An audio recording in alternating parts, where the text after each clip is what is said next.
हाँ भाई, good evening everyone. Good evening sir. Good evening sir. Good evening sir. बच्चों, hydrogen आएगा नहीं आएगा ये तो सिलेबस में देखो ना यार। सिलेबस मिला होगा ना आपको, उसमें आ लिख रहा है रहा है कि सर। हाइड्रोजन।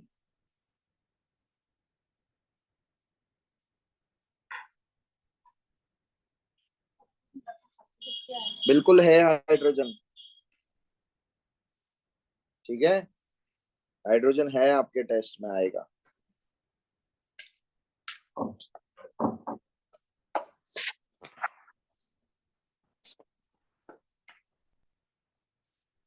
चलो भाई, लास्ट कहाँ तक हो गया था आपके बैच में? ये पढ़ा दिया था क्या, डिफरेंट फॉर्म्स ऑफ हाइड्रोजन? हाँ सर। तो हाँ sir. Stability of organ para. ठीक है, ये नहीं हुआ था शायद तुम्हारे बैच में, ये हो गया था। देखो, एचडीटी का कंपैरिजन। सर ये होमवर्क दिया था। अच्छा, तो आप लोग ढूंढ के लाए हैं? ढूंढा नहीं होगा ना किसी ने भी। एनसीईआरटी में बन रही थी ये पूरी टेबल। ठीक है। अच्छा, अब आप लोगों को एनसीईआरटी में वो नहीं मिल रहा होगा हाइड्रोजन चैप्टर, जिनकी एनसीईआरटी एकदम लेटेस्ट होगी। तो मैं, आप लोग गूगल से पीडीएफ डाउनलोड कर लेना एनसीईआरटी की। ठीक है, मैं भी भेज दूंगा ग्रुप पे, और आप लोग भी डाउनलोड कर लेना। चलो, तो इसको समझ लो जल्दी से, फिर आगे बढ़ते हैं। तो यहां से क्या समझाया बच्चों अपने को? सबसे पहले अबंडेंस की बात है, तो अपने को पता है H2 गैस सबसे ज्यादा मिलती है, D2 और T2 बहुत ही कम मिलते हैं। उसका रीजन क्या है? ये रेडियो एक्टिव होते हैं, और हाइड्रोजन रेडियो एक्टिव नहीं होता। ठीक है। प्रोटॉन 111 होते हैं, न्यूट्रॉन 012 होते हैं। यही मेजर डिफरेंस होता है, जो आप लोगों ने मोल कॉन्सेप्ट में भी देखा हो। मास नंबर 1 2 3 होता है, ये सभी को पता है। अब देखो बच्चों, सारा खेल समझने का अपने को किससे समझना है? बॉन्ड एनर्जीज और बॉन्ड लेंथ को समझते हैं।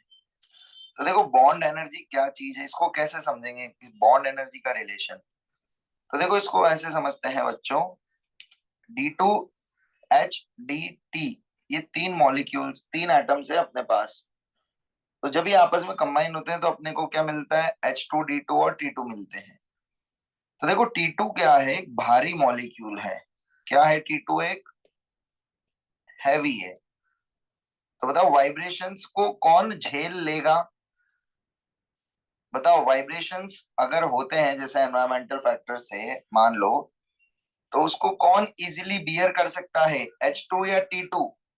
T2। T2। क्योंकि वो भारी है ना? ऐसा समझिए कि भारी आदमी को खिसकाना मुश्किल है, हल्के को खिसकाना इजी है। समझ आया? तो फिर किसके बॉन्ड को तोड़ना मुश्किल होगा? भारी आदमी के बॉन्ड को। बात समझ आ गई? तो ये पीछे जो ऑर्डर है वाइब्रेशंस का है, और नीचे ऑर्डर है बॉन्ड एनर्जी का। तो अपने को ये समझ आ गया मुद्दे की बात कि T2 ज्यादा स्टेबल है एज कंपेयर टू H2। सभी को समझा? यहाँ पे लॉजिक कौन सा लगता है? वाइब्रेशनल लॉजिक लगता है, वाइब्रेशनल फैक्टर लगता है।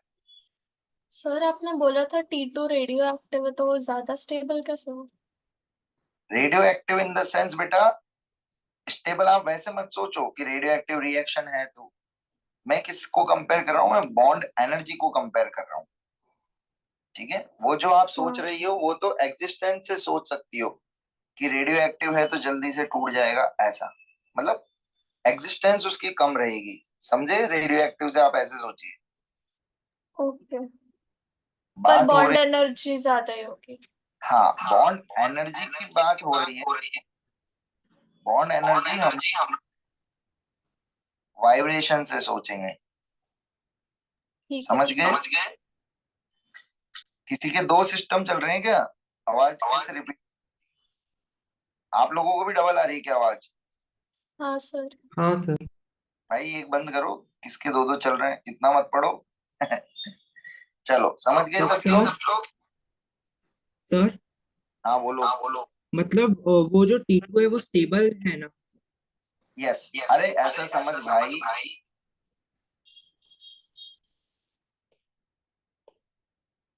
ये 100 किलो का बॉक्स है, ये 50 किलो का है, ये 10 किलो का है। तो बताओ वाइब्रेशन होंगे तो कौन मूव इजीली हो जाएगा? 10 कौन किलो। सा? अरे यार ये डबल आवाज आपको भी आ रही है क्या बच्चों, दोबारा अभी भी? हाँ सर। भाई एक सिस्टम बंद कर दो जिसने दो दो लॉगिन कर रखे हैं। चलो। अब नहीं आ रही सर, अब ठीक है। हाँ हाँ। तो बताओ कौन वाइब्रेशन इजीली बियर कर लेगा? H2 या T2? बोलो कौन वाइब्रेशन T2। बियर कर लेगा?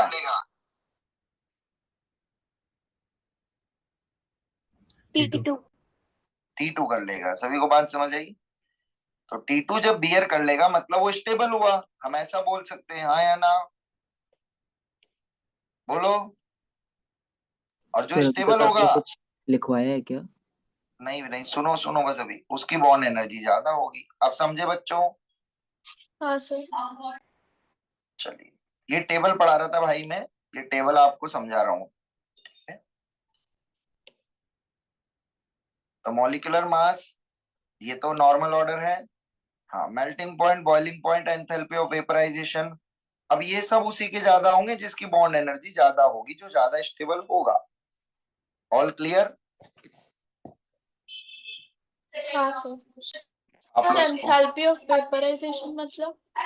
बेटा, वेपराइजेशन मतलब वेपर में कन्वर्ट होना। तो वेपर में एनर्जी ज्यादा कन्वर्ट होने में किसको लगेगी? जो ज्यादा स्टेबल होगा, ओके हाँ।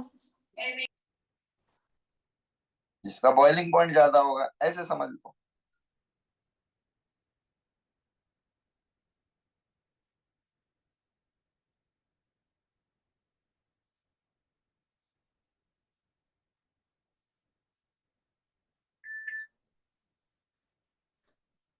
सर हमको ये टेबल बनाना है।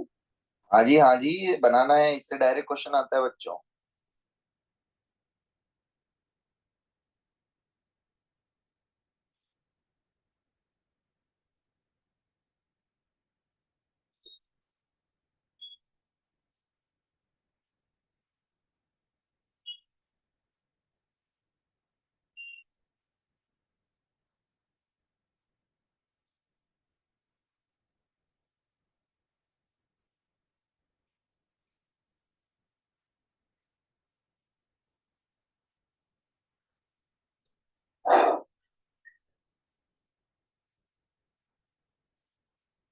चलो ये टेबल बना लो, किसी को डाउट हो तो पूछ लेना, वरना आगे चलते हैं।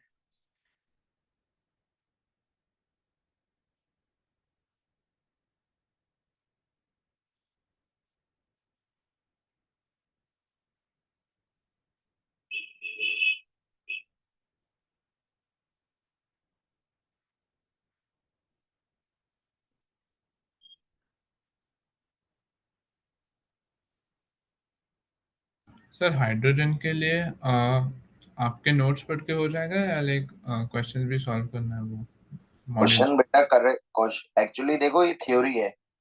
अब थ्योरी का एप्लीकेशन तो क्वेश्चन सॉल्व करके होगा ना। हाँ सर। ठीक है, तो मैं PYQ भेज दूंगा, DPP भेज दूंगा, उतना कर लेना, उतने से हो जाएगा और ठीक है सर। क्या। सॉरी।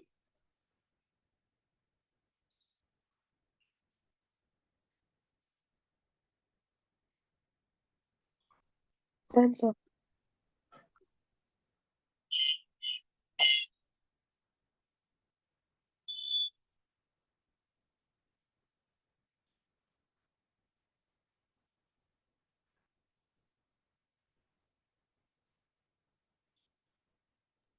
क्या ये दोबारा बता सकते क्या भाई? हैं? एक और बार एक्सप्लेन कर सकते हैं?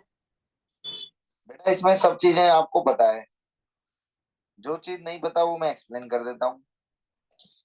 ऊपर की चीजें तो तेरे को पता है ना, ये सब मॉलिक्यूलर मास तक। बोल। Yes sir.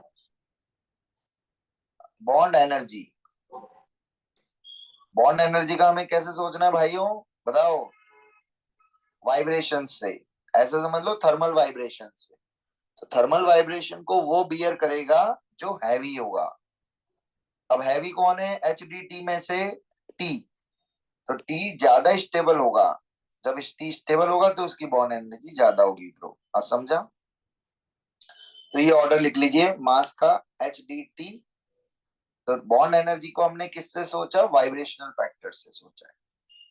तो ये लिख लीजिए ऑर्डर।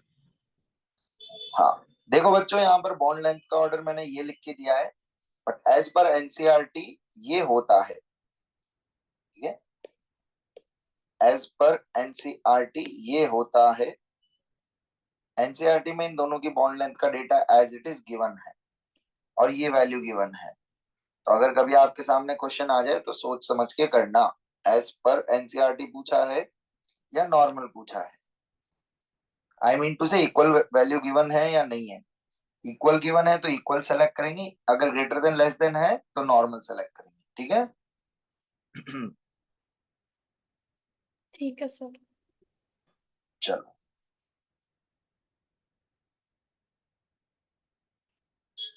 सर कौन सा इक्वल है, कौन सा आप बोले?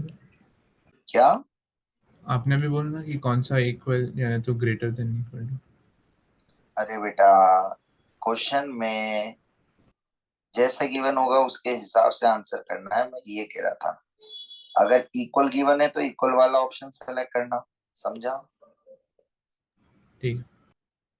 अगर इक्वल गिवन नहीं है ब्रो तो कौन सा सेलेक्ट करेगा? जो तूने पीछे लिखा था। समझा? ठीक है। तू समझा? हाँ सर। ठीक है।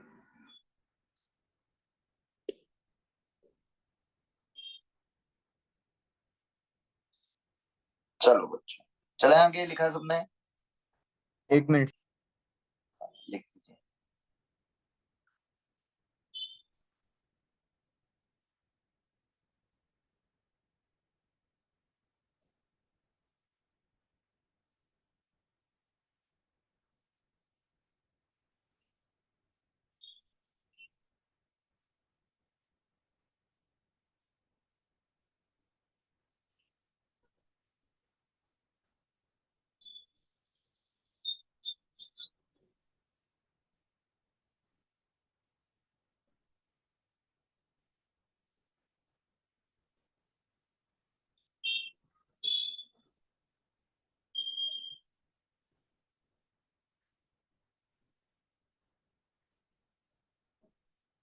चलो आगे चलें बच्चों।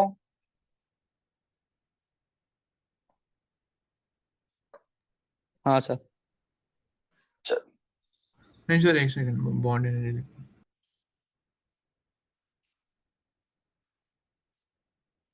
लिख लेना।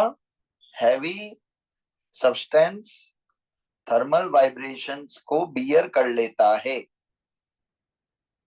हैवी सब्सटेंस थर्मल वाइब्रेशंस को बियर कर लेता है, मतलब स्टेबल रहता है, ऐसा। ठीक है। तो सर अगर बाकी किसी एलिमेंट के आइसोटोप्स है तो भी यही लॉजिक लगा सकते हैं। बाकी किसी का पूछेगा ही नहीं आपसे बेटा। हाँ वैसे।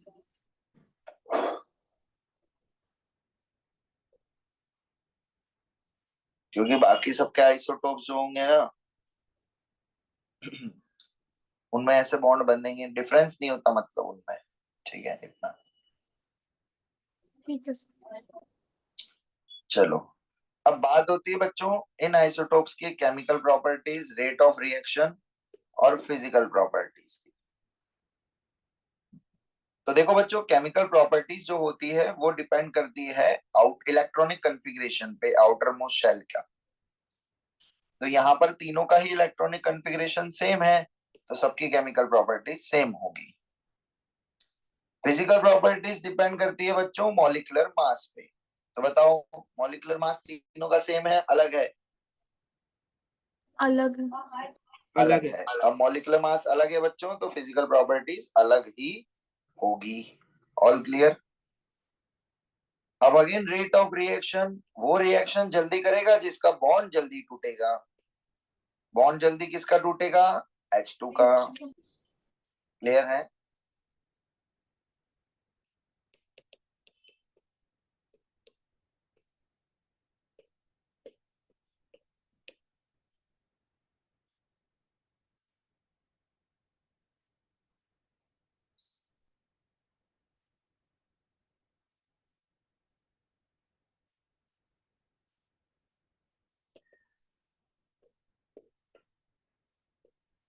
सर सेम ईसी का क्या मतलब है? Electronic configuration bro.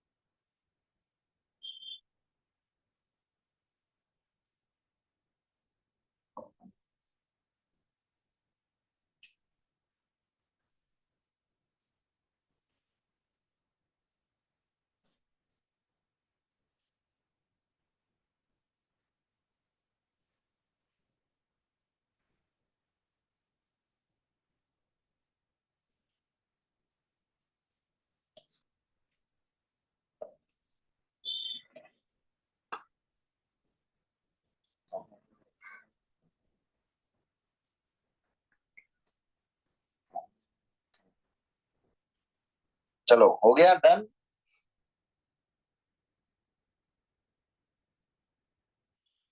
Yes sir.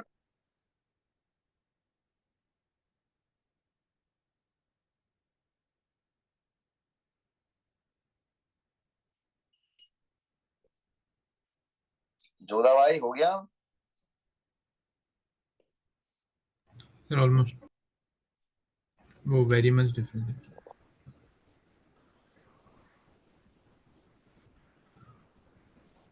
चलो बच्चों, और तो पैरा पढ़ा देता आपको। Yes sir. एटॉमिक, नेसेंट और एब्जॉर्ब्ड, ऑक्लूडेड, ये भी पढ़ा देता एड्सॉर्ब वाला। हाँ हाँ हाँ sir. Sir.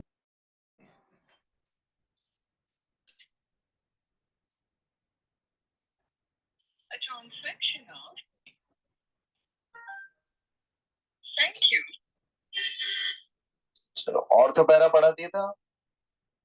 Yes sir. Yes sir. देखो इसको बच्चों एक जुगाड़ से याद कर सकते हो, pop. Para opposite proton, nuclear का स्पिन है ना, ठीक है। तो अपन प्रोटॉन का स्पिन ऐसे याद रख सकते हैं, पैरा अपोजिट प्रोटॉन। तो ऑर्थो में क्या हो जाएगा, उल्टा। ऑर्थो सेम प्रोटॉन, मतलब स्पिन सेम होगा।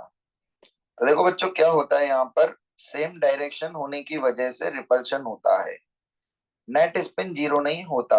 और यहाँ पर नेट स्पिन जीरो हो जाता है डायरेक्शन अपोजिट होने की वजह से। तो इसके अंदर इंटरनल एनर्जी बहुत ज्यादा बढ़ जाती है, समझ आया। ऑर्थो के अंदर इंटरनल एनर्जी बहुत ज्यादा हो जाती है। तो ये रीजन होता है। ये शायद आपके बैच में नहीं लिखवाया था मैंने, तो इसको नोट कर लो। मैंने बोला ही था, लिखवाया नहीं शायद। देखो लिखा हुआ है या नहीं लिखा हुआ, आई डोंट नो।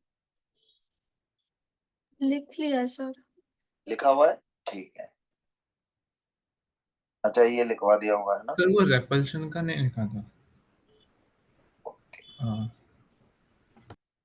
रिपल्शन का इंटरनल। ऑर्डर है ना, इसमें हाँ ये डायरेक्शन सेम है, सेम डायरेक्शन होता है यहाँ पर, और यहाँ अपोजिट है। तो सेम डायरेक्शन में स्पिन कैंसिल नहीं होता, अपोजिट में स्पिन कैंसिल आउट हो जाता है, ठीक है। चलिए ये वाली सारी बात अपन कर चुके थे, यहां तक हो गया था आपके बैच में भी, ठीक है बच्चों। चलिए हाँ नेक्स्ट सर। अब हम पढ़ेंगे आज प्रिपरेशन ऑफ हाइड्रोजन गैस। तो सर आप हाइड्रोजन वो गैस वाला पे दिखा सकते हो क्या, वो रिपल्शन क्या, वाला? वो रिपल्शन वाला लिखना है। ये भाई ये हाँ पढ़ा वो, दिया ना, लिखा हुआ है। नहीं नहीं ये वाला नहीं, वो ऑर्थो वाला। ऑर्थो का। स्क्रीनशॉट हाँ ले ले अपनी जल्दी से। ठीक है। सर आप ये पीपीटी शेयर कर सकते हो क्या? आपने रिकॉर्डिंग अपलोड की है पर हमें नोट्स नहीं मिले। नोट्स भी भेजे थे बेटा मैंने। कहाँ पर कह रहे हो आप, एक्सेल शीट वो जो होती है वहां ड्राइव। पर। हाँ। ठीक है मैं जीमेल पे आज अपलोड कर दूंगा, ठीक है। Okay sir, thank you. अगर कभी ऐसा है तो आप मेरे नंबर ले लो बेटा, मेरे को पर्सनली मैसेज भी कर दिया करो। Okay sir. है नंबर आपके पास? नहीं है शायद। ये लो मैंने दे दिए नीचे, विजिबल है आपको? हाँ सर, थैंक यू। हाँ, तो आप पर्सनली मैसेज कर दिया करो मुझे, तो क्या है जल्दी काम हो जाएगा आपका। चलो बच्चों, अब नेक्स्ट आज हम लोग पढ़ेंगे हाइड्रोजन गैस की प्रिपरेशन और प्रॉपर्टीज के बारे में। तो सबसे पहले बात आती है कि हाइड्रोजन गैस को कहाँ प्रिपेयर कैसे करा जाता है। कोई बच्चा बताएगा हाइड्रोजन गैस को कहाँ प्रिपेयर किया जाता है, कभी आपने पढ़ा हो तो? लैब में। लैब में? वाह यार भाई, घर आके देखो आज माला पहनाऊंगा मैं, एड्रेस भेज देना। तो बच्चों दो तरीके से प्रिपरेशन होगी, लैब की और इंडस्ट्रियल मेथड्स। सबसे पहले लैब में अगर हम बात करते हैं तो बताओ कैसे होगी प्रिपरेशन, किसी को मालूम है? करिए कभी आप लोगों ने लैब में प्रिपरेशन हाइड्रोजन की? चलो, तो it is prepared by reaction with zinc and acid. याद है acid metal reaction, nascent hydrogen बन रहा था, याद हाँ आया नहीं आया सर। बच्चों? And that nascent hydrogen further converts into H2 gas. चमका? हाँ सर। Second point क्या? It can also be prepared by reaction of zinc with base. ये दोनों रिएक्शन आपको मैंने पीछे पढ़ाई थी बच्चों, याद आ रहा है? हाँ सर, एक अल्कोहल और अल्कली मेटल की हाँ, भी थी। छापो फटाफट, शॉर्ट में लिख लेना, ये पूरी इंग्लिश लिखने की जरूरत नहीं है, ठीक है? डायरेक्ट लिख लेना, zinc plus HCl gives H2 gas, ऐसे करके।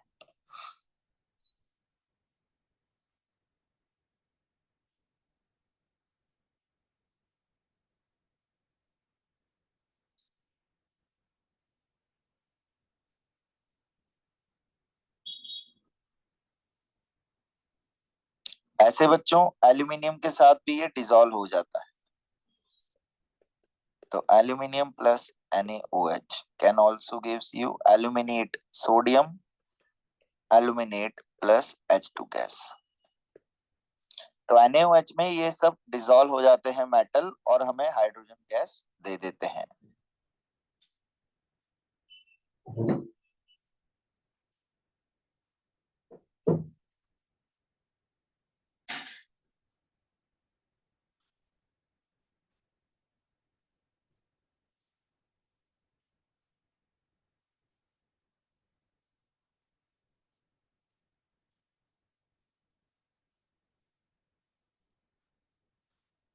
लिखा? आगे चलें? मुझे एक डाउट है कि अगर ये H+ यूज कर रहे हैं फर्स्ट वाले रिएक्शन में, तो H+ भी तो H2O से ही तो, मतलब H2 से ही तो आएगा। H+ रिलीज कहाँ कर रहे हैं भाई, कहाँ रिलीज कर रहे हैं? H+ कहाँ दिख रहा है आपको? नहीं, वो Zn+2H+ है ना। हाँ, तो एसिड है ना वो। तो अरे मतलब ओके, ठीक है। एसिड से आया भाई। ठीक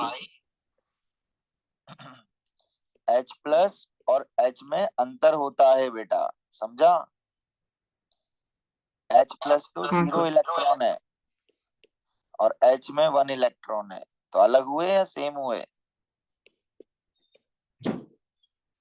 बोलो। अलग हुआ।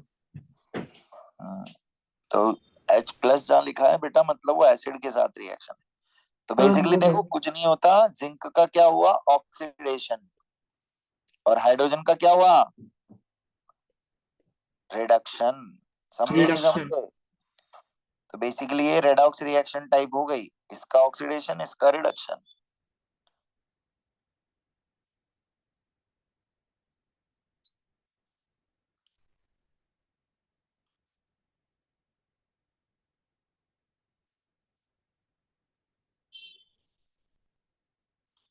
सर वो आपने 2H+ के नीचे जो एरो लगा के 2 और फिर स्क्वायर ब्रैकेट में H लिखा है, ये मतलब है? भाई मतलब अभी बोला था मैंने, नेसेंट हाइड्रोजन पढ़ाया ओके। था जब तेरे को बताया था, उस चीज को हाँ हाँ रिलेट हाँ करा है, ठीक है भाई? चले हाँ। आगे बच्चों। Yes sir. नहीं ये सर, नाम एक याद सेकंड। रखना, सोडियम जिंकेट और सोडियम एल्यूमिनेट, ठीक है? कभी कभी नाम भी दे देते हैं, तो याद रखिएगा भाइयों। अब फॉर्मूले याद रखने की जरूरत नहीं है, फॉर्मूला वो सही होगा जिसमें जिंक का ऑक्सीडेशन स्टेट +2 होगा, और एल्यूमिनियम का कौन सा ऑक्सीडेशन स्टेट होता है भाइयों? +3। +3। प्लस तो 3। ऐसे ढूंढ सकते हैं अपन लोग, ठीक है। मेरे को भी याद नहीं रहता तो मैं ऐसे बना लेता हूँ, समझ गए कैसे बनाते हैं ऑक्सीडेशन स्टेट सोच के। चलो आगे चले अब। Yes sir. नेक्स्ट क्या है बच्चों? Commercial methods, laboratory method. पहला, electrolysis of acidified water using platinum gives hydrogen. इससे मतलब नहीं है, अपन ये समझते हैं एसिडिफाइड वाटर क्या होता है। तो बच्चों एक्चुअली यहाँ पर जो अपन पढ़ रहे हैं ये मेथड है इलेक्ट्रोलाइसिस के। तो देखो इलेक्ट्रोलाइसिस का मैं थोड़ा सा आप लोगों को आइडिया दे देता हूँ, फिर आपको इजीली समझ आ जाएगा जो भी बातें मैं बोलूंगा। इलेक्ट्रोलाइसिस मतलब इलेक्ट्रिसिटी से, लाइसिस मतलब है ब्रेक डाउन करना किसी का आयंस में। तो देखो जैसे मैंने लिया, दो आयन होते हैं अपने पास, ए से एनायन और सी से कैटायन। तो अपने पास इलेक्ट्रोलाइसिस में दो टर्मिनल होते हैं बच्चों, कौन कौन से? ए से कैथोड और एनोड, एनोड। सी से कैथोड। तो बताओ भाई ए से एनायन कहाँ जाके डिपॉजिट होता है? ए से एनोड पे। ये ध्यान रखना, जुगाड़ बता रहा हूँ ये सब आपको। सी से कैटायन कहाँ जाके डिपॉजिट होता है? सी से कैथोड पे।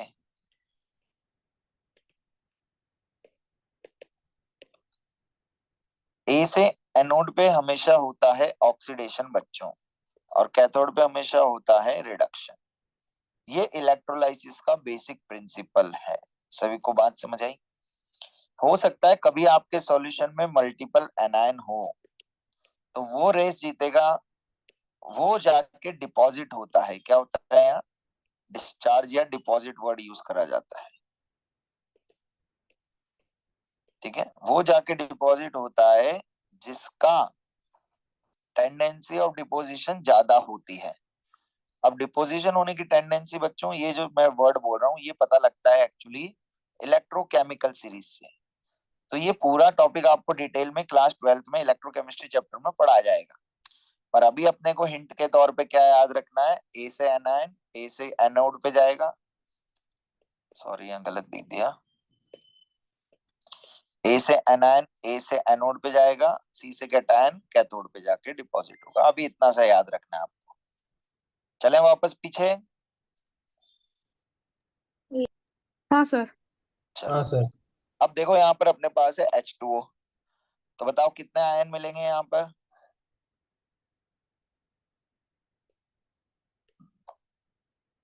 बोलो ना भाई, H2O को तोड़ो कैसे टूटेगा? H+ और OH- में आया ना।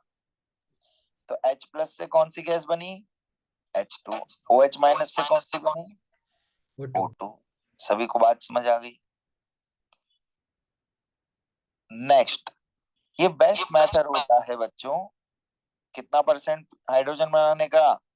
एकदम प्योर हाइड्रोजन बनाने का। किसका इलेक्ट्रोलाइसिस करते हैं? बेरियम के हाइड्रोक्साइड का।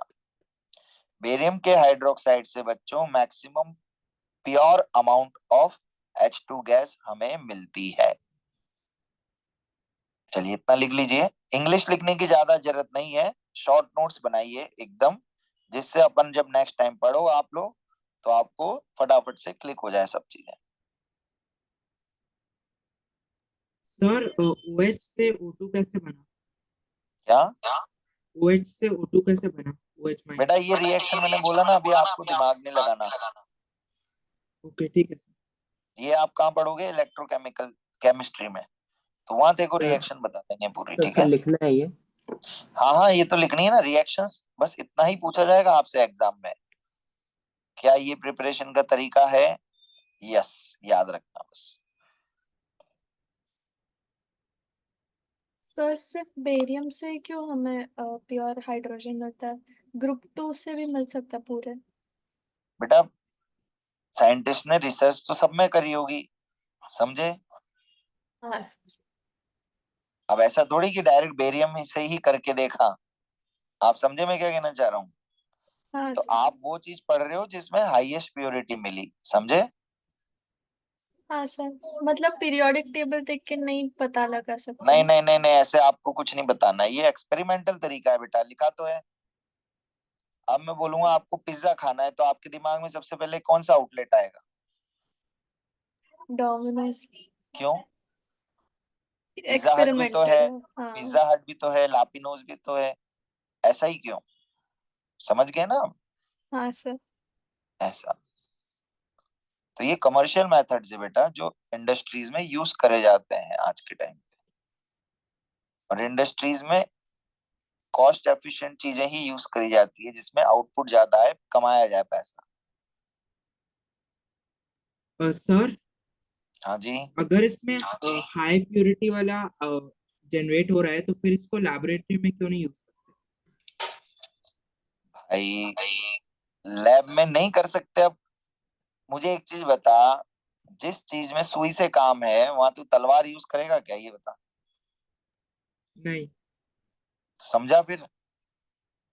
भाई कॉमर्शियल मेथड, कॉमर्शियल मतलब बोल तो रहा हूँ भाई, कॉमर्शियल मतलब जो अपने डे टू डे लाइफ में काम आता है, लार्ज एक्सटेंट पे जब प्रिपेयर करना है, समझा? ठीक है सर। और लैब में हम क्या करते हैं ब्रो, टेस्ट करते हैं, सिर्फ क्या करते हैं, टेस्ट। देखो बच्चों, एक बच्चा ये पूछ रहा था कि ये कैसे हो रहा है, तो मैं सिर्फ हिंट इतना बता देता हूँ आपको, थोड़ा और फील करा देता हूँ। H+ से जब H2 बना बच्चों, तो बताओ इसका ऑक्सीडेशन हुआ या रिडक्शन? और OH- से जब O2 बना, तो इसका ऑक्सीडेशन हुआ या रिडक्शन? बता दीजिए। रिडक्शन और ऑक्सीडेशन। ऊपर क्या हुआ H+ से H2 में? रिडक्शन। रिडक्शन। और नीचे क्या हुआ? ऑक्सीडेशन। तो C से कैटायन कहाँ गया होगा? C से कैथोड। कैथोड पे क्या होता है? रिडक्शन। सही बात है। हाँ। A से एनायन कहाँ गया होगा? A से एनोड पे क्या होता है वहां पर? ऑक्सीडेशन। सही बात है भाई। Yes sir. इतना काफी है प्रोडक्ट कैसे बने समझने का तरीका। हाँ सर। चलिए,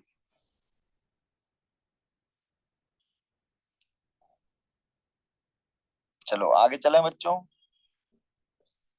हाँ सर। इलेक्ट्रोलाइसिस आप लोगों ने 9th-10th लेवल पे देखा होगा, एक दो एग्जांपल NaCl का या किसी का यस पढ़ा सर। है। इलेक्ट्रोप्लेटिंग करके भी पढ़ा होगा, इलेक्ट्रो यस सर। गैल्वेनाइजेशन, ऐसा कुछ है ना, वो यही होता है। सर पीछे की स्लाइड दिखा नहीं।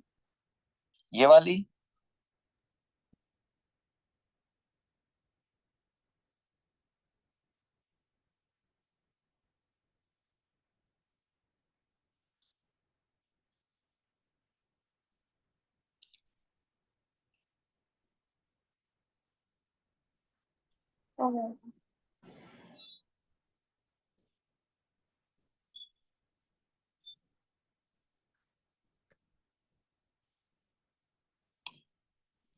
चलो, अब नेक्स्ट प्रिपरेशन ऑफ H2 कहाँ से है बच्चों? तो देखो यहाँ लिखा है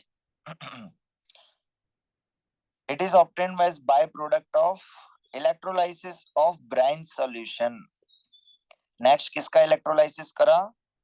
ब्राइन सॉल्यूशन। ब्राइन सॉल्यूशन क्या होता है बच्चों, कोई बताएगा?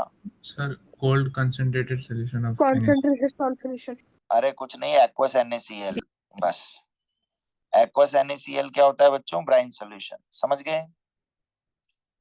तो अब NaCl का भी एक्वस है, बस ये ध्यान रखना बच्चों यहाँ पर। तो देखो अपने को क्या मिले, दो कैटायन मिलेंगे Na+ और H+, ऐसे दो एनायन मिलेंगे OH- और Cl-। अब इसमें कौन सा कैटायन जाके डिपॉजिट होगा? तो यहाँ डिपॉजिट होता है बच्चों H+। कैटायन तो H+ होता है और एनायन Cl- होता है। सभी को बात समझ आई? तो कैटायन कहाँ जाएगा? कैथोड पे। एनायन कहाँ जाएगा? एनोड पे। सभी को बात समझ आई? हाँ सर। तो इसीलिए कैथोड पे आपको कौन सी गैस मिल रही है भाइयों? Hydrogen gas. और एनोड पे कौन सी मिल रही है? Cl2 gas. तो इतना लिख लीजिए जो मैंने हाईलाइट करा है, इलेक्ट्रोलाइसिस ऑफ ब्राइन सॉल्यूशन, तीसरा मेथड, ये रिएक्शन लिख लो बस। एनोड पे Cl2 मिलेगी, कैथोड पे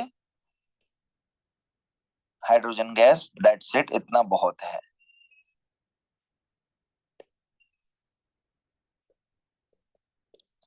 ये कैटायन है, ये एनायन है। आपको नहीं सोचना अभी ये क्यों हुआ, क्योंकि बच्चों उसके लिए पूरी इलेक्ट्रोकेमिस्ट्री आनी चाहिए आपको, है ना। तो इसलिए अपने को अभी शॉर्ट में याद रखना है, आपसे इससे ज्यादा क्वेश्चन नहीं पूछा जाएगा इससे भारी।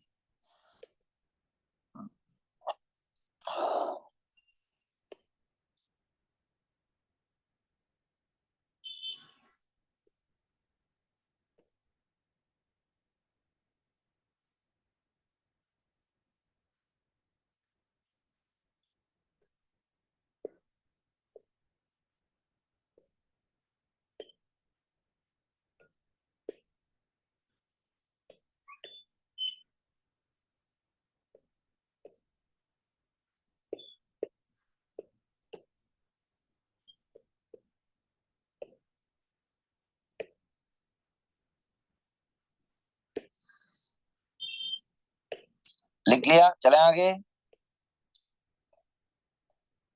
ये ओवरऑल रिएक्शन भी मत नहीं लिखना, सर। कोई जरूरत नहीं है ओवरऑल रिएक्शन की भी, आपसे कोई नहीं पूछेगा। और मान लो कभी ओवरऑल रिएक्शन आ भी जाए तो अपने को तो वो ऑप्शन सेलेक्ट करना है जिसमें दो धुएं निकल रहे हैं। कौन कौन से? H2 एंड Cl2, बस हो गया सॉल्व।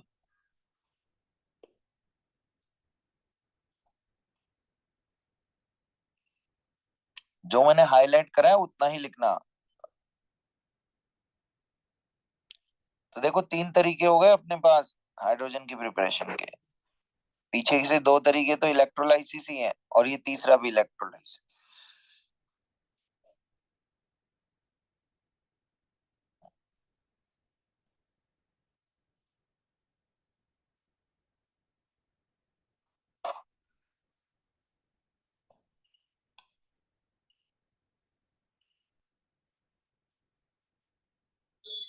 सर इसमें क्वेश्चन क्या पूछा जाएगा वैसे? क्वेश्चन क्या पूछा जाएगा? कुछ भी पूछा जा सकता है कि बताओ NaCl के हाइड्रोलाइसिस से सॉरी इलेक्ट्रोलाइसिस से हाइड्रोजन गैस बनती है क्या? अगर बनती है तो बताओ कैथोड पे बनेगी या एनोड पे? कैथोड पे कौन सी बनेगी, एनोड पे कौन सी बनेगी? कुछ भी पूछ सकते हैं भाई। ठीक है।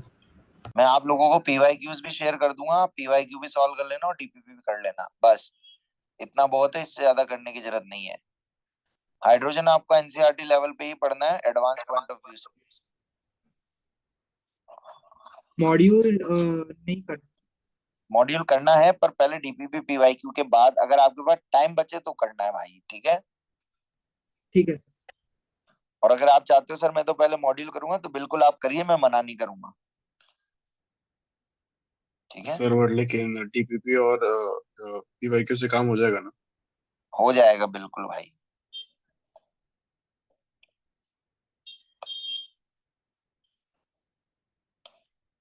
अब देखो काम हो जाएगा, वो तो पेपर बनाने वाले पे, अब वो इधर उधर से क्वेश्चन डाल दे आउट ऑफ NCERT तो उसमें मैं भी क्या करूंगा, समझे।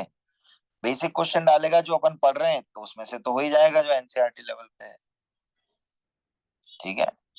तो आप परेशान मत होइएगा, अगर आपको जेई पॉइंट ऑफ व्यू से पढ़ो इसको, बस इस चैप्टर को, इससे ज्यादा अपने को नहीं देखना है। चले आगे, बोलो क्लियर है? हाँ सर। हाँ सर। चलिए नेक्स्ट है बच्चों, इसको ध्यान से सुनना फिर आप लोग इकट्ठा लिखना एक बार। नेक्स्ट तरीका है reaction of steam on hydrocarbon. मतलब क्या बच्चों, गर्मा गर्म गर्मा गर्म कोयले पे पानी डाल रहे हैं। क्या कर रहे हैं? गर्मा गर्म कोयले पे पानी डाल रहे हैं। बात समझ आई सभी को? तो जैसे देखो अपने पास मीथेन गैस है मीथेन गैस पे जब आप लोग पानी डालोगे, अब देखो इतना ज्यादा टेम्परेचर है तो ये पानी एक तरीके से स्टीम फॉर्म में रहेगा, ठीक है। तो ऐसा भी बोल सकते हैं कि स्टीम डाल रहे हैं। तो अपने को मिलती है CO plus H2 gas. CO plus H2 gas, CO plus H2 gas का मिक्सचर क्या कहलाता है बच्चों? वाटर गैस कहलाता है। सभी को बात समझ आई? CO प्लस H2 गैस का मिक्सचर वाटर गैस कहलाता है, कैसे याद रखेंगे कि वाटर से आपको दोनों गैसियस प्रोडक्ट मिलते हैं तो वाटर गैस, या फिर ऐसा याद रख सकते हो कि ये दोनों भी गैसियस स्टेट में है तो वहां से जो मिलता है वो वाटर गैस। तो कैसे भी याद रख लो, अपने को याद रहना चाहिए। तो as a mixture of CO and H2 is used for synthesis of methanol. Methanol बोले तो क्या, CH3OH। तो इस मिक्सचर से CH3OH का क्या बनता है, प्रिपरेशन होता है। And number of hydrocarbons, it is also called synthesis gas और सिन गैस। इसको सिन गैस भी बोला जाता है और सिंथेसिस गैस भी बोला जाता है। Nowadays syn gas is produced from sewage, और यहाँ से प्रोड्यूस करते हैं बच्चों। तो ये है मेन चीज जो आपको याद रखनी है, क्या कि CO+H2 के मिक्सचर को वाटर गैस भी बोला जाता है, इस मिक्सचर से मिथेनॉल बनाया जाता है, और इस मिक्सचर को सिंथेसिस गैस भी बोला जाता है। सिंथेसिस गैस इसलिए बोला जा रहा है बिकॉज इससे बहुत सी चीजों का सिंथेसाइज हो रहा है, प्रिपरेशन हो रही है, इसलिए सिन गैस बोला जाता है। छापो फटाफट। सर तो सन गैस और वाटर गैस सेम ही है ना? बिल्कुल।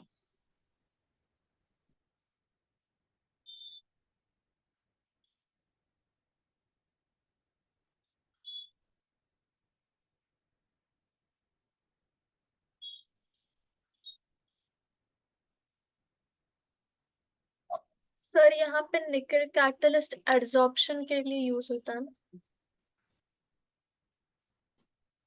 कहाँ पर ये यहाँ निकल निकल, कैटेलिस्ट, कौन सा एड्सॉर्प्शन? सर जो था ना हाइड्रोजन अरे का। अच्छा, वो नहीं नहीं नहीं नहीं नहीं नहीं नहीं, वो निकल, वो निकल तो हाइड्रोजिनेशन के काम था बेटा, ठीक है। हाँ हाइड्रोजिनेशन में, हाँ, निकल जब भी यूज होगा एज ए कैटलिस्ट ही यूज होता है, ठीक है। Okay sir. कैटलिस्ट के तौर पे ही हम लोग यूज करते हैं। हाँ, वहां हाइड्रोजिनेशन करवाने में हेल्प कर रहा था, यहाँ हाइड्रोजिनेशन नहीं हो रहा, समझे आप? हाँ सर।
सर आप रिवीजन कितने बजे से लेंगे? लेंगे भाई 7-7:30 अराउंड से। ठीक है सर। हाँ,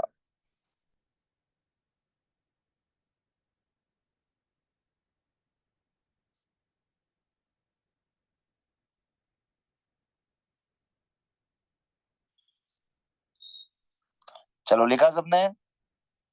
यस सर। ठीक है, तो बच्चों सिंथेसिस गैस की रिएक्शन भी आपको मैंने बता दी। जब किसी के सिंथेसिस के काम आता है तो इनको सिन गैस बोल दिया जाता है।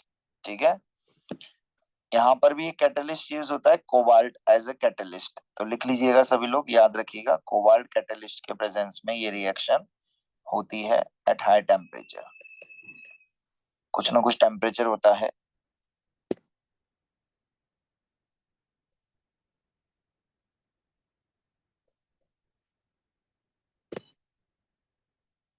ऑल क्लियर, चले आगे। एक मिनट। हाँ सर।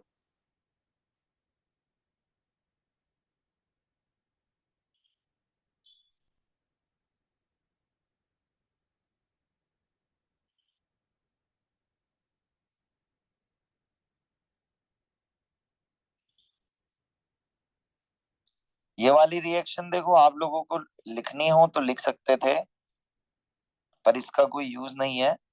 ठीक है, क्योंकि जनरली एन की वैल्यू जब 1 पुट करोगे तो देखो यही मिलेगा आपको, ऐसा। ठीक है, तो कोई भी हाइड्रोकार्बन लेना है आपको तो इसलिए उसकी जरूरत नहीं है। मेन चीज है, जब जब हाइड्रोकार्बन, गरम गरम हाइड्रोकार्बन पे वाटर डालेंगे या स्टीम डालेंगे तो CO और H2 मिलता है, बस ये याद रखना है। ठीक है, चलिए अब नेक्स्ट देखना बच्चों, उसी का कंटिन्यूएशन है। तो अभी तो हम हाइड्रोकार्बन पे पानी डाल रहे थे, अब हम गरम गरम कोयले पे पानी डालेंगे। समझ गए? कोल सभी ने देखा होगा, एकदम लाल लाल हुआ रहता है, देखा है सभी ने? भुट्टा उट्टा खाते होंगे आप, कॉर्न वगैरह सिकता है जब, तो सभी ने देखा होगा, सर या पनीर हाँ टिक्का सर। बनता है जब, यस। तो वहां पर जो गैस रिलीज होती है भाइयों, उस रिएक्शन को, उस मेथड को बोला जाता है कोल गैसिफिकेशन। तो कौन सी गैस रिलीज होती है? Carbon monoxide plus hydrogen gas वहां भी निकलती है। तो this reaction, the production of dihydrogen can be increased by reacting monoxide of syn gas mixture with steam in the presence of this catalyst। तो इस catalyst के प्रेजेंस में जब आप लोग रिएक्शन करोगे, किसकी? बोलो। Carbon monoxide plus steam. ये जो नेक्स्ट रिएक्शन नीचे दिख रही है आपको, तो यहाँ पर आप देख रहे होंगे क्या हो रहा है, हाइड्रोजन गैस का और अमाउंट बढ़ रहा है, प्रोडक्शन बढ़ रहा है। बात समझ आई? जो सेकंड रिएक्शन आप सभी को दिख रही है बच्चों, इसको क्या नाम दिया? वाटर गैस शिफ्ट रिएक्शन और बॉश प्रोसेस। तो सबसे पहले क्या करा, मैं आपको शॉर्ट में समझा देता हूं। पहले हमने कार्बन मोनोऑक्साइड बनाया। क्या बनाया बच्चों? Carbon monoxide. फिर इस कैटलिस्ट के प्रेजेंस में उस पे और पानी डाला, तो बेसिकली CO कन्वर्ट हो गया CO2 में, और excess amount of H2 gas हमें मिला। तो जो पहला प्रोडक्ट मिलता है उसमें तो हमने कोयले से गैस बनाई, तो नाम हो गया कोल गैसिफिकेशन। सभी को समझ आ रहा है? हाँ सर। हाँ सर। फिर हमने इस गैस को वाटर से और शिफ्ट करा, तो मैंने नाम रख दिया वाटर गैस शिफ्ट रिएक्शन। सभी को चमका? कोई दिक्कत तो नहीं है? तो ये पहली रिएक्शन लिखना, इसका नाम लिखना coal gasification.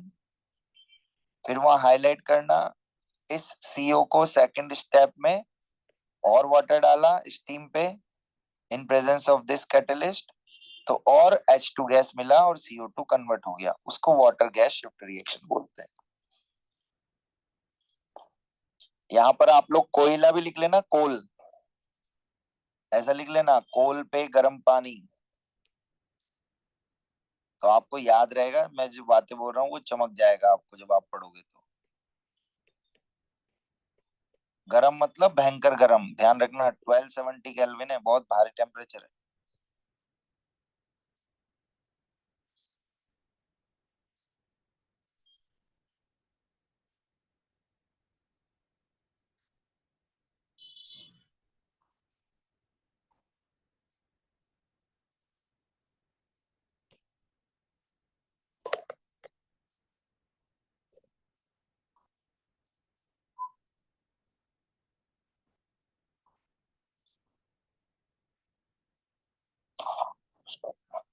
Sir ion chromate मतलब दो कैटलिस्ट है ना?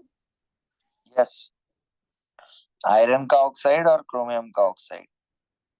ओके सर, तो दोनों एक साथ यूज कर रहे हैं कैटलिस्ट। हाँ, दोनों के ऑक्साइड। Okay sir.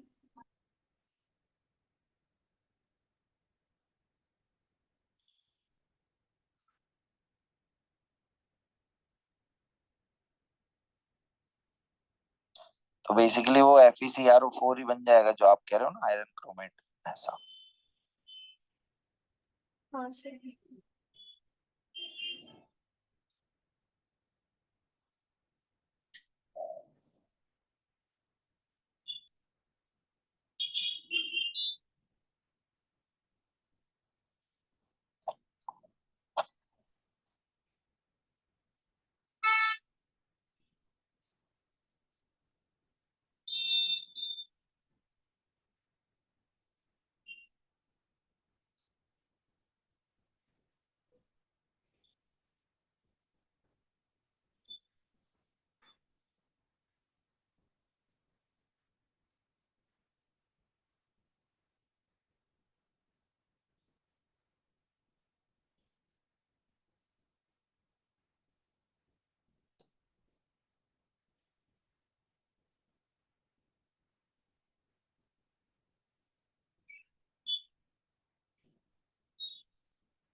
चलो लिखा बच्चों, चले आगे।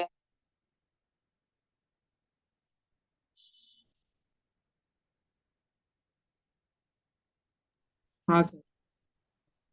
चलिए, अब देखो बच्चों, लास्ट लाइन में क्या लिखा है? Carbon dioxide is removed by scrubbing with sodium arsenide solution. तो जैसे स्क्रबर से बर्तन साफ होते हैं, याद है, वैसे यहाँ पर भी स्क्रबिंग करेंगे अगर सोडियम आर्सेनाइड से, तो CO2 निकल जाएगा। सिर्फ क्या बचेगा अपने पास? Pure H2 gas. तो ये लास्ट पॉइंट भी याद रखना, कौन से सब्सटेंस से CO2 को हटाया जाता है? सोडियम आर्सेनाइड से हटाया जाता है।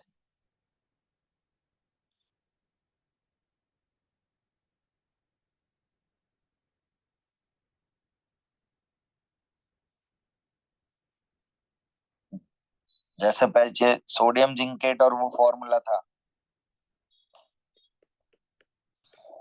वैसे इसका भी फॉर्मूला होता है, सोडियम आर्सेनाइड।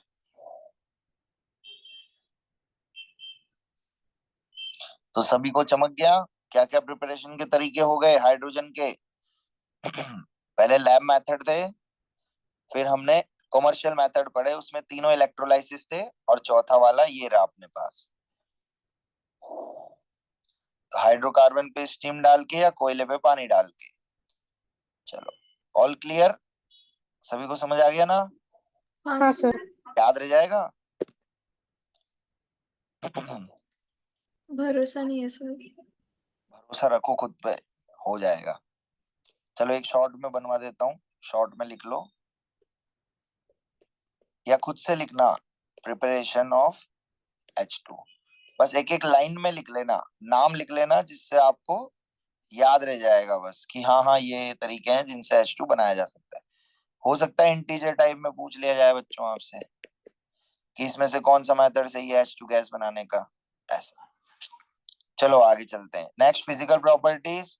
ये कलरलेस ऑर्डरलेस कंबस्टिबल गैस होती है, एयर से लाइटर होती है, इसलिए अपने को सोलर सिस्टम में मिलती है ज्यादातर, सोलर वाले एनवायरनमेंट में, ग्राउंड इस पे अर्थ पे कम मिलती है। चलो आगे चलते हैं। नेक्स्ट है बच्चों केमिकल प्रॉपर्टीज। सर एक केमिकल सेकंड। मिनट पीछे का स्क्रीनशॉट ले लेना। नहीं लिखना बेटा, इसमें से कुछ भी, कोई जरूरत नहीं है, ये तो आप ऐसे जनरल नॉलेज बेस्ड है, ठीक है? सर लिखना है आपको। डाईहाइड्रो अरे डाईहाइड्रोजन मतलब H2, दो H। हाँ, वो नॉन पोलर होता है इसलिए पानी में नहीं सोल्यूबल होता ना। बिल्कुल। हाँ ठीक है। Like dissolves like, polar dissolves in polar, ऐसा समझो। हाँ सर। चलो नेक्स्ट है बच्चों केमिकल प्रॉपर्टीज। अब इसकी केमिकल प्रॉपर्टीज क्या क्या होती है? तो सबसे ज्यादा बड़ी चीज है इसकी बॉन्ड डिसोसिएशन एंथैल्पी। देखो single bond between two atoms में इसकी हाईएस्ट होती है। समझ गए क्या? जो एच एच के बीच का बॉन्ड बनता है उस बॉन्ड को तोड़ने के लिए जो एनर्जी लगेगी वो हाईएस्ट होती है। क्योंकि देखो इसका साइज सबसे छोटा है, हाँ या ना? तो सबसे ज्यादा अट्रैक्शन होता है इसमें, इसलिए dissociation of dihydrogen into atoms around 2000 kelvin which increases to 5000 kelvin. देखो सर ये मुझे since समझ नहीं its आया। orbital is incomplete with 1s1 electronic configuration it does combine with almost all the elements। बस 2 पॉइंट लिख लो भाई, एक ही पॉइंट लिख लो आप तो केमिकल प्रॉपर्टीज में, ये वाला जो बीच में लिखा हुआ है ये वाला। इससे ज्यादा आपको इसमें से कुछ भी लिखने की जरूरत नहीं है। हाँ कुछ बोल रहे थे बेटा, आप बोलो। हाँ सर, वो सेकंड पॉइंट समझ नहीं आया। क्या नहीं समझ आया भाई? तेरी कि किसी वो के हाँ क्या? 95.5% मतलब इंक्रीज क्या है वो? अच्छा तो क्या लिखा है पढ़ो। Dissociation of dihydrogen into its atom is only इतना सा परसेंट। तो 2000 केल्विन पे तो भाई इतना परसेंट ही टूटता है, समझा? अच्छा, और 5000 पे 95। हाँ 5000 पे इतना परसेंट मिलता है, ओके ठीक है समझा सर। भाई?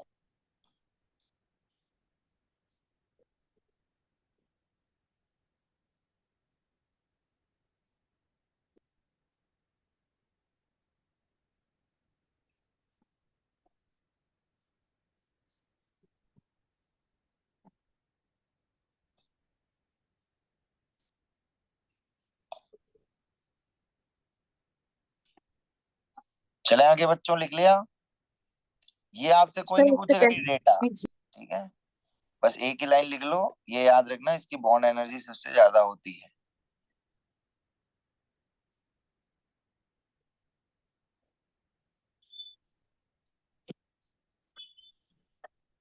हो गया सर।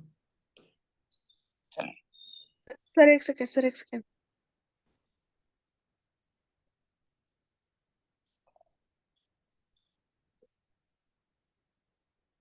एक ही लाइन लिखनी है बेटा, एक लाइन लिखने में इतनी देर कैसे लग रही है यार? बाकी मत लिखो, कोई काम का नहीं है। Done sir. चलिए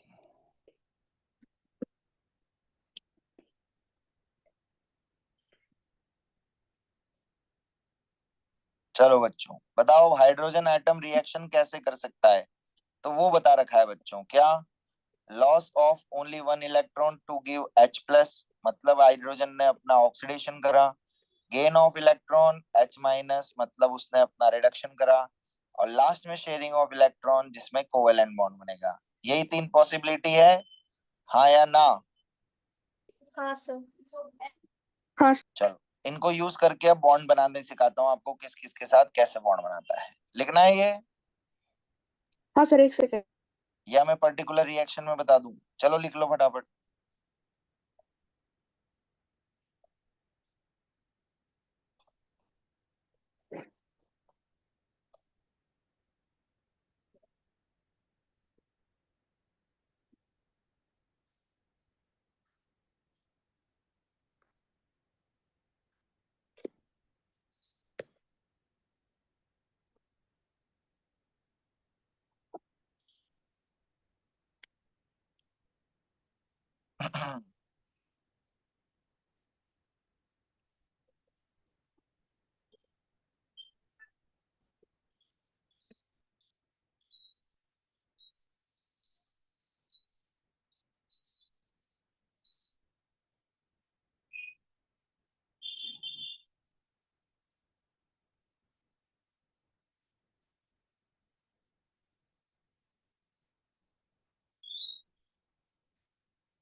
डन सर।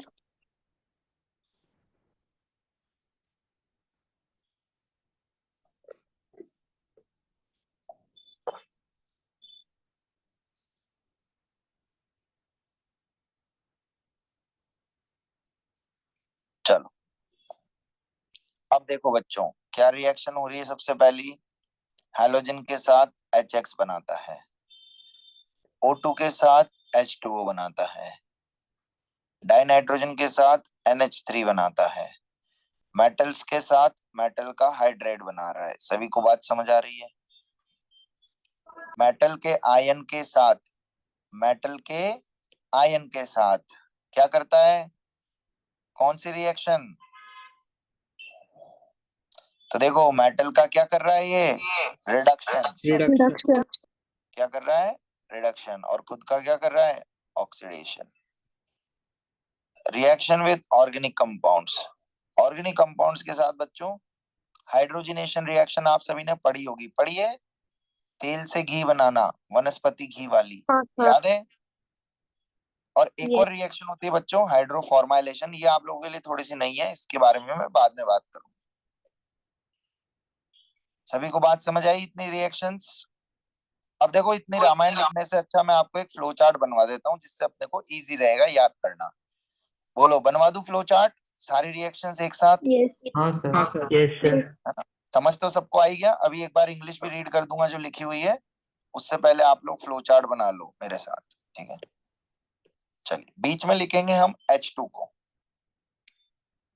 हेडिंग लिखी हुई है सबने, केमिकल प्रॉपर्टीज, हेडिंग लिख लो केमिकल प्रॉपर्टीज।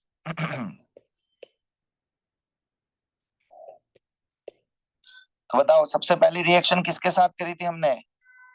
किसी को याद है? हैलोजन के हेलोजन। साथ। तो क्या टाइप के कंपाउंड बनते हैं? HX टाइप के। कोई डाउट किसी को? X होते हैं हैलोजेंस। फिर नेक्स्ट किसके साथ पड़ी थी भाइयों? O2 के साथ। तो H2O मिलता है। थोड़ा खुला खुला बनाना बच्चों, जिससे मान लो इन थ्योरी में से कोई पॉइंट आपको लिखना हो तो यहीं पे लिख लेना, एक बड़ा फ्लो चार्ट बना लेना, एरो बड़े लगाना, ठीक है भाइयों? पानी का बनना बच्चों बहुत ही स्टेबल कंपाउंड का बनना होता है, तो प्रोडक्ट बहुत स्टेबल बनेगा। तो रिएक्शन एक्सो या एंडो? बोलो, आपकी किसी के साथ बहुत गहरी दोस्ती हुई तो आप खुश हो गए या रोगे? एंडो। एक्सो। रिलीज होती है ब्रो, रिलीज। मैं बोल रहा हूँ स्टेबल प्रोडक्ट बन रहा है तो एनर्जी रिलीज मतलब खुशियां रिलीज, तो एक्सोथर्मिक रिएक्शन होती है, ठीक है भाई? ठीक है सर। N2 के साथ क्या बनेगा किसी को याद है? अमोनिया। अमोनिया। ये भी बच्चों एक्सोथर्मिक रिएक्शन होती है। नेक्स्ट मेटल्स के साथ, कौन से metals? Group 1 and group 2। Group 1 के साथ NaH टाइप बनाएगा। समझ गए सभी लोग क्या कहना चाह रहा हूं मैं? तो मैं जनरल लिख रहा हूँ, MH तो ग्रुप 1 के साथ हो गया और MH2 ग्रुप 2 के साथ हो गया। समझ गए सभी लोग? सर एम क्या है? मेटल। सर M मेटल है मेटल, ना? ग्रुप 1 के मेटल, ये M+1, ये M+2। चलो इतना लिखो सब लोग पहले।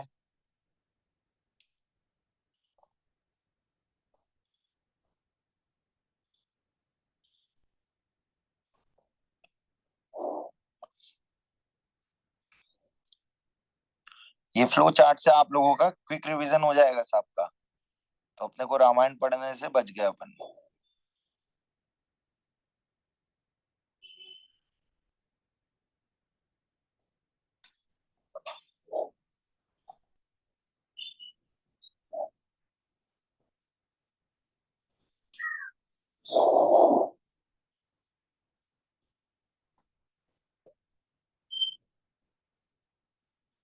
चले आगे। सर एक मिनट। ये हम बोले तो मेटल लिख लेना है।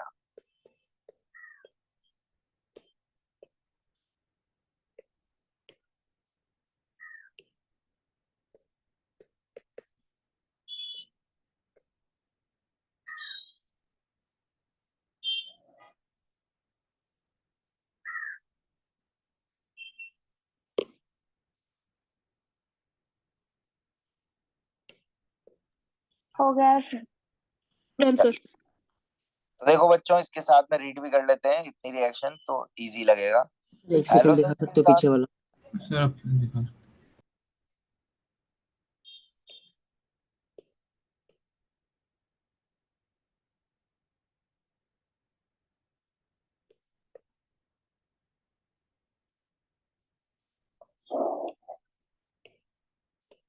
हो गया भाई?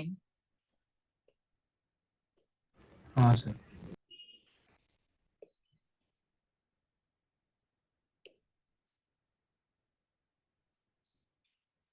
चलिए, हाइड्रोजन्स के साथ रिएक्शन करके HX बनाते हैं. While the reaction of fluorine occurs in dark with iodine, it requires catalyst. Actually fluorine बहुत ज्यादा रिएक्टिव होता है बच्चों, तो फ्लोरीन के साथ अंधेरे में भी रिएक्शन हो जाती है और आयोडीन के साथ रिएक्शन करने के लिए कैटलिस्ट की जरूरत होती है. तो यहाँ पर रिएक्टिविटी ऑर्डर लिख लो, क्या हो जाएगा? F2Cl2Br2I2 ऐसा लिख लो वहां पर, और यहाँ ब्रैकेट में लिख लो डार्क में भी हो जाती है, और यहाँ पर लिख लो कैटलिस्ट की जरूरत होती है. समझ गए?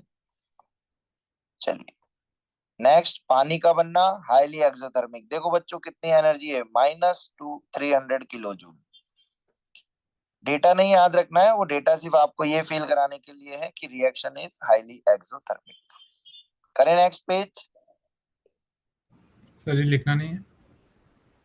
भाई कितना लिखेगा, लिखवा तो दिया ब्रो यहाँ पर सब. सिर्फ ये लिख लो जो मैंने बोला, हाईलाइट करा हुआ है जो F2Cl2. लिखना हो तो आपको रिएक्टिविटी ऑर्डर, ये रिएक्टिविटी ऑर्डर है.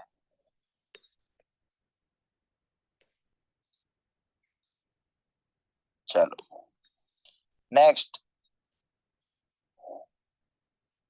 ये चीज आपने वहां पर नहीं लिखा, इसको और नोट कर लो N2 के साथ, कि ये कैटलिस्ट लगता है और वेरी हाई टेम्परेचर प्रेशर होता है. तो बच्चों देखो ये रिलीज हो रही है, ये भी एक्सोथर्मिक है. हेबर्स प्रोसेस सुना है सभी ने? सर हाँ सर। हाँ Yes. सर। NH3 का फॉर्मेशन हेबर प्रोसेस ही लिखी है, वो आपने पीछे रिएक्शन हेबर्स प्रोसेस की लिखी है. ICSC वालों को तो रटी होगी, आप में से कोई ICSC वाला होगा तो सर हाँ लिख लो सब लोग. इसमें से बस 2 चीजें लिख लो. क्या क्या लिखोगे? जो मैंने हाईलाइट करा हुआ है बस ये, जहां आपने रिएक्शन लिखी है ना, सब चीजें वही लिखना है, इधर उधर से नहीं लिखना है, इधर उधर कहीं भी अलग से. इसलिए मैंने बोला था फ्लो चार्ट बड़ा बनाना. चलो, with many metals it combines at high temperature, तो ये MH टाइप बन जाते हैं, हाइड्राइड बन जाते हैं. वहां पर बस एक नाम नोट कर लेना, मेटल हाइड्राइड, मेटल हाइड्राइड्स, बस ये नाम नोट कर लेना. किधर सर? MH2 और MH आर मेटल हाइड्राइड्स. चलिए, कोई डाउट यहाँ तक? हाँ सर, वहां पे हम एनर्जी दे रहे हैं क्या कहाँ पर? अमोनिया बनाने के लिए? ना ना, एनर्जी दे थोड़ी नहीं बेटा, रिलीज हो रही है, एक्सोथर्मिक है बेटा, एक्सो. जब भी तो नेगेटिव एरो हाँ के बोलो. ऊपर क्या लिखा? अरे वो तो टेम्परेचर और प्रेशर है, टेम्परेचर और प्रेशर. ठीक है, ओके. हाँ. इस कंडीशन पे ये रिएक्शन होती है तो एनर्जी रिलीज होती है. एक्चुअली स्टेबल प्रोडक्ट जब जब बनता है ना केमिस्ट्री की दुनिया में, तो एक्सोथर्मिक प्रोसेस होता है, समझे? एक्सोथर्मिक मतलब एनर्जी रिलीज होगी, ऐसा ध्यान रखो. हाँ सर. चलो भाइयों, अब नेक्स्ट अपनी बचती है मेटल आयन के साथ रिएक्शन. वापस वहीं आ जाते हैं अपन फ्लो चार्ट पे, और आपको लिखा देते हैं. क्या सर वो हाइड्राइड्स का क्या लिखना था? भाई, यहाँ नाम लिख ले, इसको मेटल हाइड्राइड बोलेगा. समझ गया? ठीक है। हाइड्राइड्स H-1 हाइड्राइड कहलाता है, समझा भाई? हाँ सर। PD+2 के साथ जब H2 रिएक्शन करेगा बच्चों, तो PD का क्या हो जाता है? रिडक्शन. और हाइड्रोजन का क्या हो जाता है बच्चों? ऑक्सीडेशन. तो बेसिकली ये रेडॉक्स रिएक्शन हो जाती है एक तरीके से. सभी को समझ आया? तो कभी भी आपको किसी मेटल के साथ रिएक्शन दे दे, पैलेडियम और इनके साथ, तो ऐसे ध्यान रखना है. अगर मान लो इसकी कॉपर के ऑक्साइड के साथ रिएक्शन करा दी, कोई बच्चा बता सकता है क्या कॉपर के ऑक्साइड के साथ क्या प्रोडक्ट बन सकता है? अभी Cu+2 में है, बताओ क्या बनेगा? Cu+H2O बन जाएगा. तो कॉपर का हो गया रिडक्शन, मेटल का हो गया रिडक्शन, और हाइड्रोजन का हो गया ऑक्सीडेशन। सभी को चमका? ये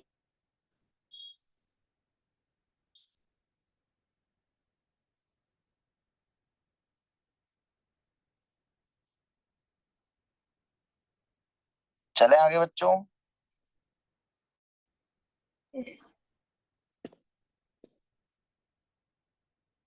चलिए, अब मेरे पास जगह नहीं है तो मैं नेक्स्ट पेज यूज कर रहा हूँ इसी फ्लो चार्ट के लिए। ये H2 अपना यहाँ लिखा हुआ है। अब नेक्स्ट रिएक्शन कौन सी लिखते हैं बच्चों? डालडा बनाना। तो यहाँ पर निकल कैटेलिस्ट लिख लो, यहाँ वेजिटेबल ऑयल लिख लो। तो बताओ वेजिटेबल ऑयल से, तेल से क्या बन जाएगा? वनस्पति घी। कोई डाउट किसी को इस रिएक्शन में? No sir.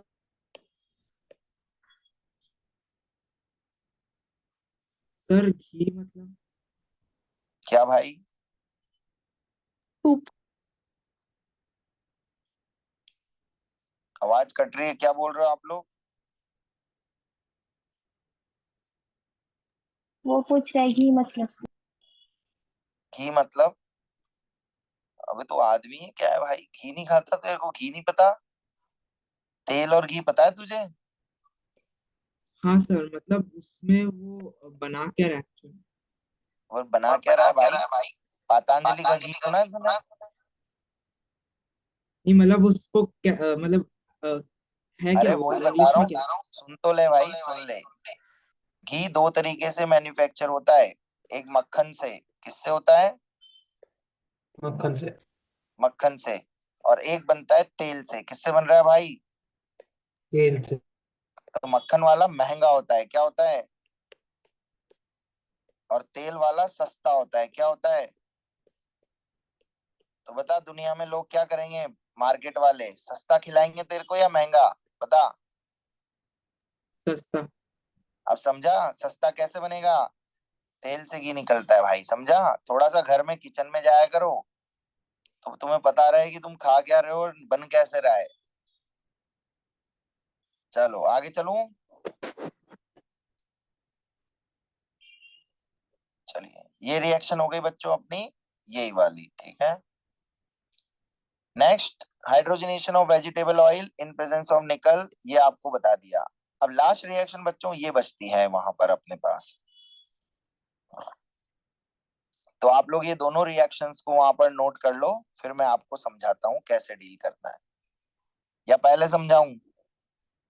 सर पहले समझा सर दो। पहले समझाओ। ठीक है, तो देखो बच्चों, इसका नाम क्या है यहाँ पर आपको दिख रहा है? Hydroformylation of olefins. ऑलिफिन्स वो होते हैं जो एल्कीन्स होते हैं, उनको ऑलिफिन्स बोला जाता है। एक्चुअली ये ऑर्गेनिक केमिस्ट्री की रिएक्शन है। किसकी है? ऑर्गेनिक कंपाउंड्स की, ठीक है। हाइड्रोफॉर्माइलेशन, आप लोगों ने एक फंक्शनल ग्रुप होता है एल्डिहाइड, सुना है क्या बच्चों? Yes sir.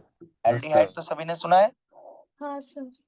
Very good. तो हाइड्रोफॉर्माइलेशन ऑफ ऑलिफिन्स एल्डिहाइड देता है, which further undergoes reduction to give alcohols। अब कैसे रिएक्शन होती है उसको समझते हैं। देखो, सबसे पहले हमने क्या लिया? H2 और CO लिया। तो देखो H2 गैस की ही रिएक्शन करा रहे हैं हम लोग, और ये हमने एल्डिहाइड एल्कीन लिया, तो हमें मिला एल्डिहाइड। क्या मिला बच्चों? एल्डिहाइड। बात समझ आ गई? बोलो, समझ आ गई? तो देखो यहाँ जुगाड़ H2 बता देता हूँ आपको क्या। HH प्लस CO, बताओ एल्डिहाइड कौन सा ग्रुप होता है? CHO। तो यहां से मिल गया आपको HCHO। अरे समझे जुगाड़ क्या करा मैंने? Yes sir. हाँ सर। क्या कर दिया? इनको एक साथ लिख दिया, इसको अलग लिख दिया। अब बच्चों इसको ऐसे तोड़ दो, प्लस और माइनस में। किसमें तोड़ दिया? और इसमें हमने एल्किन के साथ इसको जोड़ दिया। अब एल्किन को कैसे तोड़ा मैंने? माइनस और प्लस में। ये थोड़ी सी ऑर्गेनिक जा रही है तो थोड़ा भारी लग रहा होगा आपको, पर समझ आ रहा है, मैं इजी तरीका बता रहा हूँ प्लस माइनस को चिपकाना। हाँ सर। तो बताओ माइनस वाला किसके साथ जाके जुड़ जाएगा? प्लस प्लस वाले के वाले। साथ। प्लस और के प्लस साथ वाला किसके साथ जुड़ जाएगा? माइनस वाले के साथ। माइनस। तो देखो यही प्रोडक्ट मिला नहीं मिला? सर आर एल्डिहाइड है ना? आर एल्डिहाइड नहीं है, आर होता है कार्बन ग्रुप। ओके। कार्बन की चेन को आर से रिप्रेजेंट करते हैं ऑर्गेनिक में। समझा ब्रो? हाँ सर। तो देखो कैसा ग्रुप मिला मुझे, आर सी सी, बीच वाले सी पे तो एच लगा दिया और ये पीछे वाले पे क्या लगा दूंगा? C H O. चमका नहीं चमका? ये चमका? सर नहीं समझ आ रहा। कोई बात नहीं, छोड़ दे भाई, मत लिखिए। तू ये लिख ले डायरेक्ट रिएक्शन। क्या? H2 plus CO gives alkene के साथ CHO बनाता है, इतना समझा भाई? हाँ सर। अरे भाई ये रिएक्शन समझे? हाँ सर। फिर इस एल्डिहाइड को फर्दर हाइड्रोजन गैस पास कर दे तो भाई तेरे को क्या मिल जाएगा? दारू मिल जाएगी। अब समझा? ठीक है सर। Yes sir. इसको छोड़ दो, ये थोड़ी ऑर्गेनिक का मैकेनिज्म बता रहा था मैं, तुम्हारे लिए भारी पड़ेगा मुझे पता था। अभी लैंग्वेज फॉर्म में लिख लो ये रिएक्शन, वही लिखनी है आपको, वो फ्लो चार्ट में ही है, इधर उधर मत लिखना, समझ गए? सर फ्लो चार्ट एक बार दिखा। अरे मेरे फ्लो चार्ट में नहीं है, ये रही, मैं लिखूंगा यहाँ पर, चलो मैं लिख देता हूँ। हाँ देखो H2 को पहले मैं ट्रीट करूंगा किसके साथ बच्चों? CO प्लस एल्कीन के साथ, हाँ या ना? हाँ सर। समझ गए? तो इसको ऐसे लिख देता हूँ CO प्लस एल्कीन। तो मुझे क्या मिलेगा? एल्डिहाइड। क्या मिलेगा? एल्डिहाइड। फिर एल्डिहाइड को फर्दर ट्रीट करोगे H2 के साथ तो क्या मिलेगा? अब तो बता दो। अल्कोहल। अब समझा सभी को?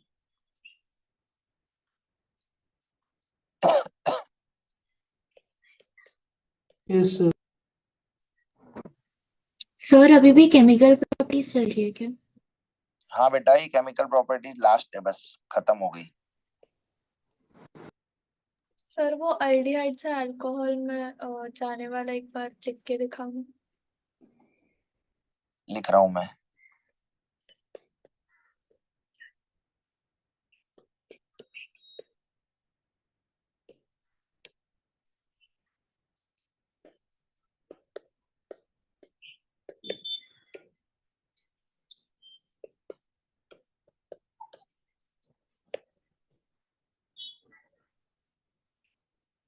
तुम्हारे पास बनी हुई है क्या? नहीं, बन वाले भेज के फ्री होते हैं। बनो 5 5।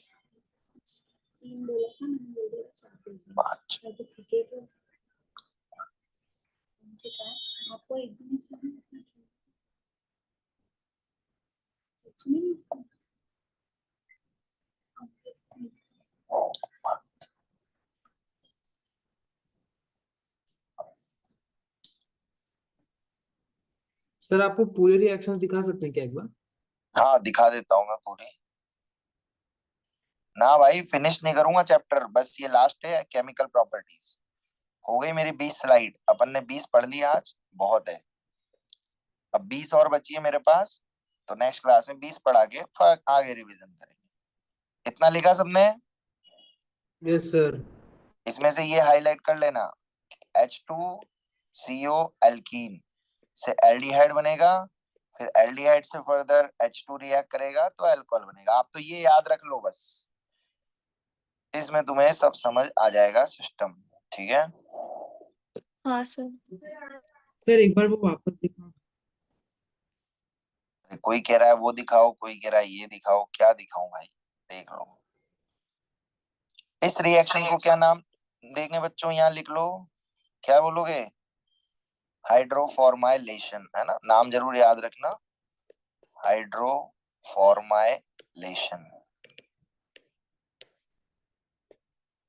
तो सारे मेथड भी याद हो गए आपको फ्लो चार्ट से। ऐसे प्रिपरेशन के फ्लो चार्ट भी बना लेना आप लोग, प्रिपरेशन वाला खुद से। तो बस फ्लो चार्ट में शॉर्ट्स में आपका पूरा चैप्टर रिवाइज होता रहेगा आपका बार बार, ज्यादा दिमाग लगाने की जरूरत नहीं पड़ेगी, ज्यादा टाइम भी नहीं देना पड़ेगा। सर आप वो दिखा दीजिए ना। सर हाइड्रो फॉर्मुलेशन है CO प्लस एल्कीन वाला ना? बेटा ये एक्चुअली फॉर्माइल ग्रुप जो होता है ना, फॉर्माइल, ये क्या एल्डिहाइड का ही नाम होता है, समझा भाई? अच्छा। समझा भाई? तो हाँ। हाइड्रोफॉर्माइलेशन ऑफ ओलिफिन्स मतलब इन दोनों को मिला के इसके साथ रिएक्शन करा रहे हैं। तो ऐसे अलग अलग मत समझो। मैं क्या, मैंने ऑर्गेनिक पढ़ी हुई है ना, तो मैं तो एक ही चीज समझ लेता हूँ सब। समझा भाई? अच्छा ठीक है।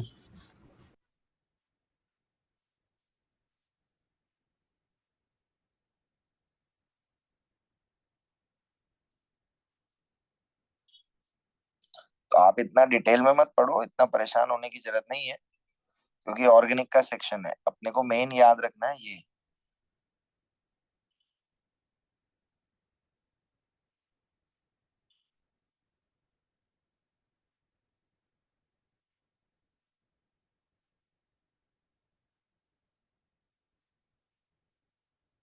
चलो ऑल क्लियर सभी को, खत्म करें। हाँ सर। हाँ सर। और सर एक मिनट, वो मेटल आयन प्लस हाइड्रोजन वाली रिएक्शन नहीं समझ आई। ये लो बेटा, ऐसे लिख लो आप आपकी कॉपी में, और यहाँ पर लिख लेना ऐसे। मेटल का क्या होता है बेटा? रिडक्शन। रिडक्शन। हाइड्रोजन का क्या हो रहा है? ऑक्सीडेशन। ऑक्सीडेशन। आप समझ गए? ठीक है सर, 2 मिनट लिख लेती हूँ। हाँ जी लिख लीजिए।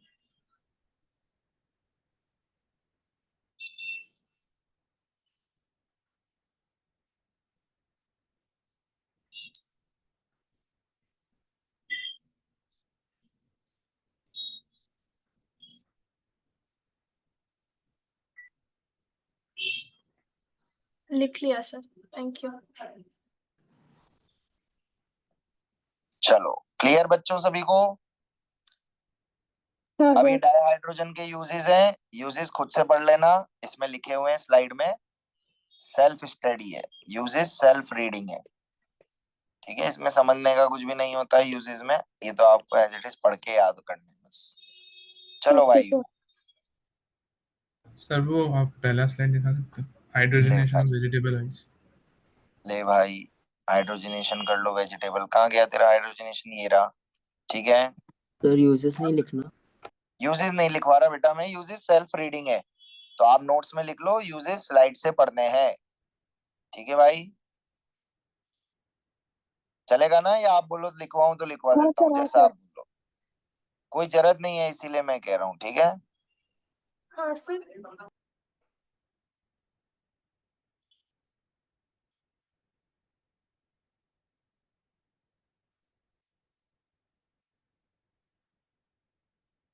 सर आप पीपीटी अपने चैनल पे अपलोड करते हो क्या? हाँ बेटा। ओके। सर आप नाम बता सकते हो? यूजेस ऑफ हाइड्रोजन खुद से पढ़ने हैं। नेक्स्ट हेडिंग हाइड्राइड्स लिख के रख लो, जिससे मुझे याद रहेगा आपके बैच में हाइड्राइड से शुरू करना है, ठीक है? All clear? हाँ सर। चलो भाई, तो बताओ भाई आज क्या रिवीजन करना चाहते हो, फिर क्या सोच के आए आप लोग? अपने अपने टॉपिक्स बता दो, लड़ना नहीं है, आराम से एक एक टॉपिक सबके करा दूंगा, ठीक है? एक सेकंड में PDF ओपन कर लेता हूँ रिवीजन वाले। कहाँ गए? सर आप पोल ले लो। पोल वोल का टाइम नहीं है बेटा इतना, सब अपने अपने टॉपिक बोलते जाओ, शॉर्ट में सबके रिवाइज करा दूंगा, कोई दिक्कत नहीं है। Sir molecular orbital theory. बेटा MOT लास्ट क्लास में करवाऊंगा मैं, ठीक है? ठीक है। चलेगा ना? क्योंकि क्या है, एक बार ही सबके बैचेस में हो जाने दे, थोड़ा सा डिले अभी सबके बैचेस में हुई नहीं है वो। बोलो सबके यहाँ हो गई क्या MOT? नहीं सर। यस बोलना दूसरे बैच वाले बताओ, जो दूसरे बैच की हो, मुझे पता है आपके में तो नहीं हुई, बाकी नो सब सर। बैच में हो गई क्या? No sir. हाँ तो बेटा एक बार क्लास में हो जाने दे, तो फिर इसमें समझाऊंगा ना तो जल्दी समझ आएगा, ठीक है भाई? ठीक है सर। लास्ट में पक्का करा दूंगा, टेंशन मत ले, तेरे सारे क्वेश्चन हो जाएंगे सॉल्व। और आप लोग बोलो सर अभी समझाओ तो समझा दूं, जैसा सब बोले जिसमें सब एग्री करें। बताओ बच्चों, एमओटी पढ़ाऊं क्या? नहीं सर। हाँ सर। No sir. सर। चलो सर, यस नो दोनों है तो भाई फिर लास्ट क्लास के लिए छोड़ दे भाई, ठीक है ना? चलेगा भाई तेरे को? ठीक है सर। ठीक है। वरना एक काम करना, नेक्स्ट क्लास में मैं अभी मेरे बैच में पढ़ा दूंगा 9 तारीख को। ठीक है, 9 तारीख को मेरी क्लास है, कल ही है, तो उसकी रिकॉर्डिंग तू मेरे से मांग लेना एक बार। ठीक है, क्लास में मैं पूरा डिटेल में पढ़ाऊंगा तो एक बार रिकॉर्डिंग मान लेना, उसको 1.5x पे बैठ के देख लेना। ठीक है ब्रो? ठीक है सर।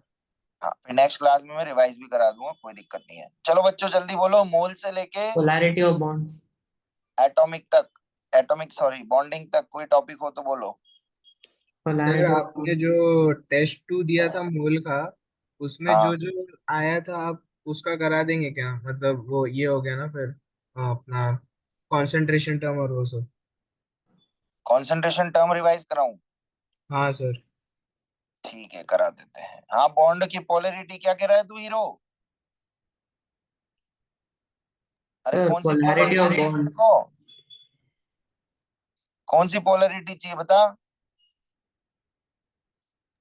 सर मुझे इलेक्ट्रॉन डेफिशिएंट बॉन्डिंग का चाहिए। इलेक्ट्रॉन डेफिशिएंट बॉन्डिंग के बच्चों आप लोग क्या करना, मेरे से वीडियो लेक्चर लेना उसका तो। ठीक है भाई, वो यहाँ पे पढ़ाना पॉसिबल नहीं होगा, वो मैं ऑफलाइन में जो पढ़ाऊंगा उसका रिकॉर्डिंग ले लेना, फिर आप देख लेना, एकदम चमक जाएगा। और वो जरूर देख लेना आप लोग मेरी रिकॉर्डिंग, क्योंकि उसमें मैं ऐसे जुगाड़ बताऊंगा कि आपको पूरा फील हो जाएगा, याद हो जाएगी उसमें चीजें।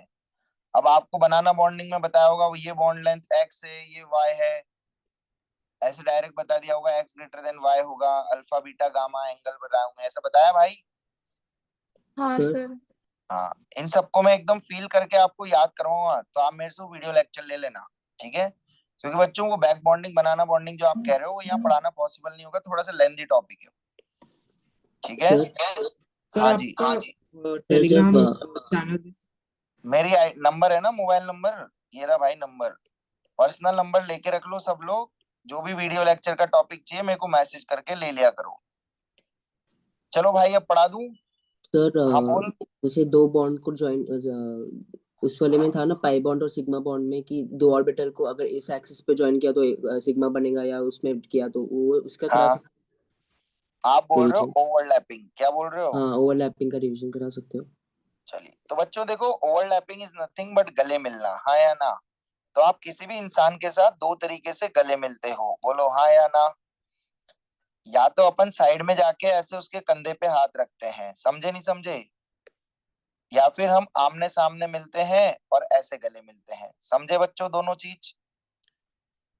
समझे? अब थोड़ा सा इसको यहीं विजुअलाइज करने की कोशिश करिए। तो बेसिकली ओवरलैपिंग दो तरीके से होती है बेटा, एक तो हेड ऑन होती है, एक साइड वाइज होती है। साइड वाइज वाली ओवरलैपिंग और हेड ऑन, बताओ दोनों में से कौन से गले मजबूत बनेंगे, किसके साथ आप स्ट्रॉन्ग बॉन्ड बनाओगे, हेड ऑन या साइड वाइज? बोलो बच्चों। Head on. Head on. कि जिसके साथ आपकी गहरी दोस्ती है भाई उसी के साथ तो आमने सामने से गले मिलता है, और जिसके साथ फॉर्मेलिटी वाला मिलना है तो शोल्डर पे हाथ रख के गले मिल लेते हैं, समझा ब्रो? अरे जिसने पूछा वो तो बोलो यार, वो तो बोलता नहीं है, बाकी सब बोलते हैं। Yes sir yes. समझा? हाँ, तो हेड ऑन स्ट्रॉन्ग होगा, साइड वाइज वीक होगा कंपैरेटिवली। तो स्ट्रॉन्ग बॉन्ड हमेशा सिग्मा होता है, दूसरा वाला बॉन्ड हमेशा पाई होता है। इतनी बात समझ आई तेरे को? अब एक एक्सिस होती है जिसको बोला जाता है INA। गले मिलने के लिए हमेशा डायरेक्शन सेम होनी चाहिए। अब भाई तू इधर जा रहा है, ये इधर आ रहा है, गले मिल पाएगा क्या? नो तो sir. Both atoms should approach along INA inter nuclear axis बोलते हैं। तो अब यहाँ पर p ऑर्बिटल तेरे को फील करा देता हूं मैं। तो ये देख, ये दो p ऑर्बिटल एक दूसरे को ओवरलैप कर रहे, आ रही है, अप्रोच कर रही है, बता कौन सी ओवरलैपिंग बोलेगा, हेड ऑन या साइड वाइज? Head on. अब चमका।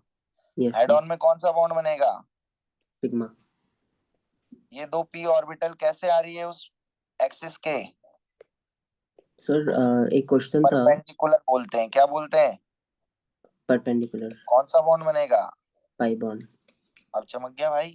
हाँ ये सर, है एक क्वेश्चन था कि S plus P Z along the x axis क्या बनेगा, एक्स और जेड एक्सिस। ये एक्स और जेड एक्सिस हो गई भाई, ये एस ऑर्बिटल है, और दूसरी पी जेड। पीजेड कैसे होगी? ये रही, तो सिग्मा ये बॉन्ड बनेगा। सिग्मा। क्या ओके दिक्कत है? सर, ओके ओके पर ये जेड के अलॉन्ग ही बनेगा। आईएनए कौन सी है, क्या बोल रहा है तू क्वेश्चन? सर उन्होंने लिखा था S plus P Z along the Z axis makes a bond और नॉट। तो भाई कौन सा पी बॉन्ड? जेड, हाँ तो ऐसे बोले ना, तू एक्स और एक्स बोला। बताओ ओ, बच्चों कौन सा बॉन्ड बनेगा भाइयों, बोलो। एक्सियल ओवरलैपिंग है या परपेंडिकुलर? अक्षर। कौन सा बॉन्ड? सिग्मा बॉन्ड बनेगा। सिग्मा। सिग्मा। Sigma bond. भाई तेरे को पर दिक्कत है, एस तू मेरे से ऑर्बिटल हमेशा सिग्मा ही बनाता है ना। क्या? एस ऑर्बिटल हमेशा सिग्मा ही बनाता है। बिल्कुल एस ऑर्बिटल सिग्मा ही बनाएगा बेटा, पर हमेशा वर्ड गलत है बेटा। अब बताओ आप कौन सा बॉन्ड बनाओगी? Zero overlap. जीरो। हाँ, नहीं जीरो बनाओ ना, ओवरलैप। तुम तो एस ऑर्बिटल सिग्मा बनाती है, बनाओ। ऑलवेज तो गलत है, समझे? ऑलवेज वर्ड गलत है। वो डिपेंड करेगा ओरिएंटेशन पे, किस पे करेगा? चलो अब बच्चों कंसंट्रेशन टर्म्स पढ़ा देता हूं आप लोगों को। कंसंट्रेशन टर्म्स, कोई कुछ बोल रहा है? सर बोलो बोलो। सर आप ड्रैगोस रूल रिवाइज करा सकते हो? भाई लास्ट क्लास में करवाया था ना ड्रैगोस, है बच्चों? लास्ट क्लास में करवाया था, नहीं करवाया? अच्छा, आपकी क्लास में तो सॉल्युबिलिटी पढ़ाया था शायद, है ना? फजान रूल और वो। हाँ सर। ठीक है भाई, करा देंगे अभी। तो देखो बच्चों, कंसंट्रेशन मींस होता है अमाउंट ऑफ सब्सटेंस। तो बेसिकली यहाँ पर हम बात कर रहे हैं सब्जी में नमक की। किसकी बात कर रहे हैं? सब्जी में नमक की। तो बताओ बच्चों, सॉल्यूट क्या होगा, सब्जी या नमक? सॉल्यूट नमक। नमक। नमक। और ये है अपना सॉल्वेंट, हाँ या ना? तो आप समझा, फील हुआ आपको? सॉल्यूट और सॉल्वेंट देखना आया। हमेशा ऊपर से क्या ऐड करा जाता है? अरे ये आवाज बंद करो पीछे से। बोलो, सब्जी में नमक डालते हो या नमक की सब्जी बनाते हो? जी में नमक। तो बताओ नमक कहाँ से ऐड होता है हमेशा? ऊपर से। ऊपर तो से। जितनी कंसंट्रेशन टर्म्स तुम देखोगे उसमें सब में ऊपर क्या आएगा बच्चों? सल्यूट। क्या आएगा? और नीचे हमेशा 99% केसेस में क्या आएगा? सॉल्यूशन। 1% केस में क्या आएगा सिर्फ? सॉल्वेंट। कौन सा केस, कोई बच्चा बताएगा? पार्ट्स पर मोलालिटी। मिलियन। मोलालिटी। मोलालिटी, समझे? तो अब सॉल्यूट, आप नमक का मास भी डाल सकते हो, नमक के मोल्स भी डाल सकते हो, नमक का वॉल्यूम भी डाल सकते हो, हाँ या ना बच्चों? हाँ। ऐसे ही सॉल्यूशन का मास हो सकता है, मोल्स हो सकते हैं, वॉल्यूम हो सकता है, हाँ या ना बच्चों? अरे तुम्हें चमक भी रहा है मैं क्या पढ़ा रहा हूँ? हाँ हाँ सर। अभी यहाँ से सारी कॉन्सेंट्रेशन टर्म बना दूंगा इस एक जुगाड़ से, हाँ या ना? बनेगी नहीं बनेगी, बोलो। हाँ बनेगी सर। बनेगी। All clear? इतनी बात समझ आई भाई? सब्जी में नमक, नमक में सब्जी। चलो पहली कॉन्सेंट, अब देखो बच्चों, कॉन्सेंट्रेशन टर्म्स को अपन क्लासिफाई कर देते हैं टेम्परेचर के बेसिस पे। किस बेसिस पे? तो एक होगी टेम्परेचर इंडिपेंडेंट, एक होगी टेम्परेचर इंडिपेंडेंट, एक होगी टेम्परेचर डिपेंडेंट। टेम्परेचर इंडिपेंडेंट में आएगा मास और टेम्परेचर इंडिपेंडेंट में आ जाएगा वॉल्यूम। चमक रहा है नहीं चमक रहा? हाँ सर।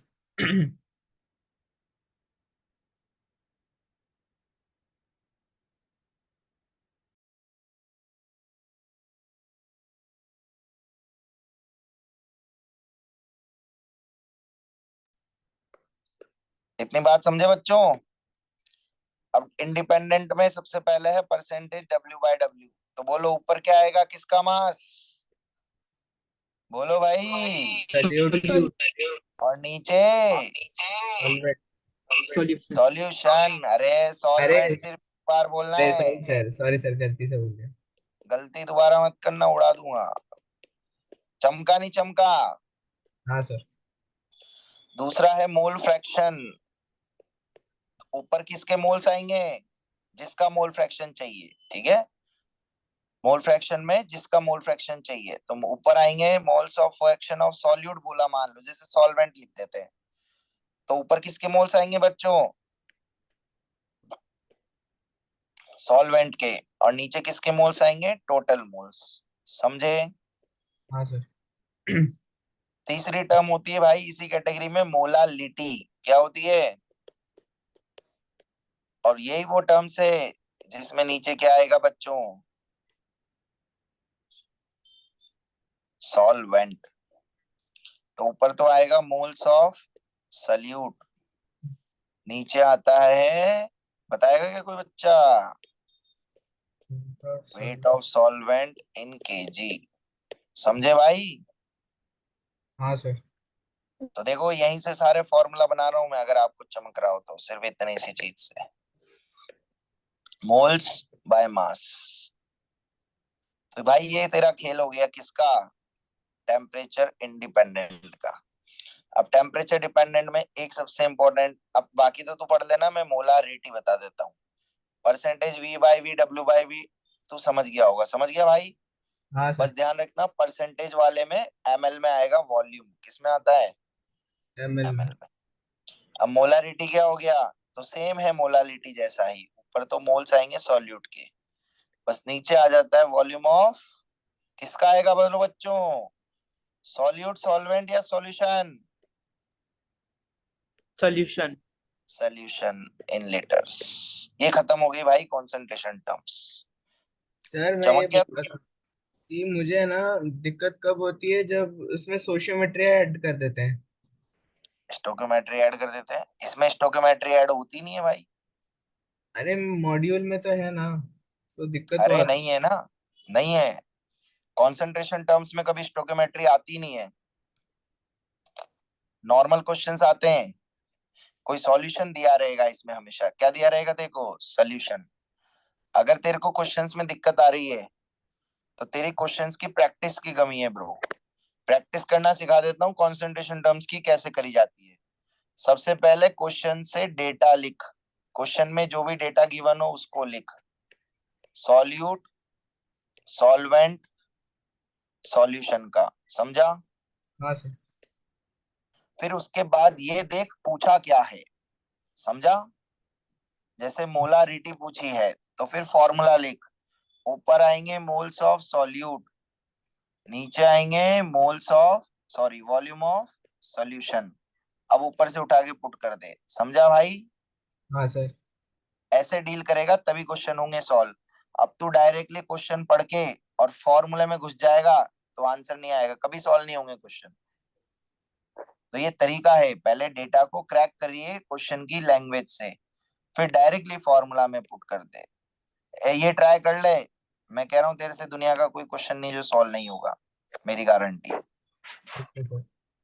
चलो अगला ड्रैगो। हाँ बोलो भाई, ड्रैगो कहाँ है? ड्रैगो वाला है क्लास में? हाँ सर।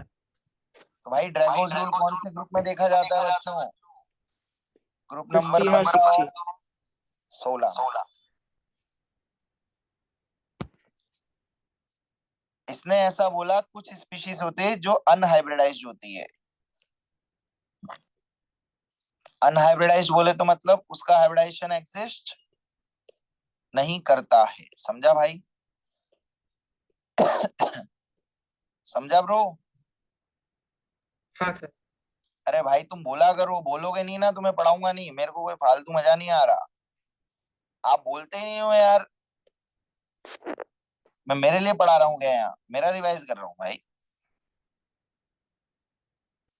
चलो, तो ग्रुप 15 और ग्रुप 16 के हाइड्राइड्स की बात हो रही है। तो ये सब हाइड्राइड्स ही होते हैं, समझा? न्यूजीलैंड, पाकिस्तान, ऑस्ट्रेलिया सब बिंदास, इन सब के हाइड्राइड। तो सिर्फ इसी का हाइब्रिडाइजेशन एग्जिस्ट करता है, बाकी जैसे इधर आ गए ओम शांति से टीपो,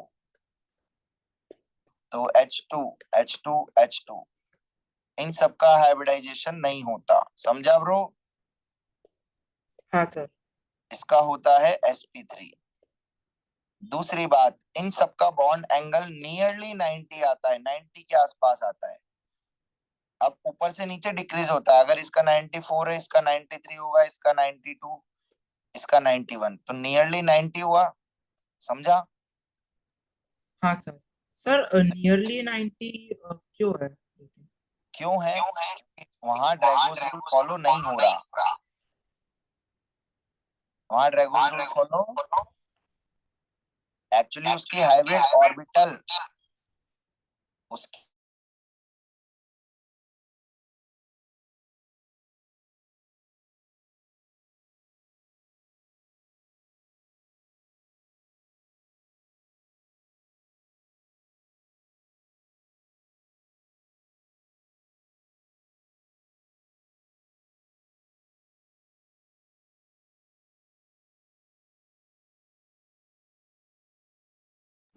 आवाज नहीं आ रहा सर।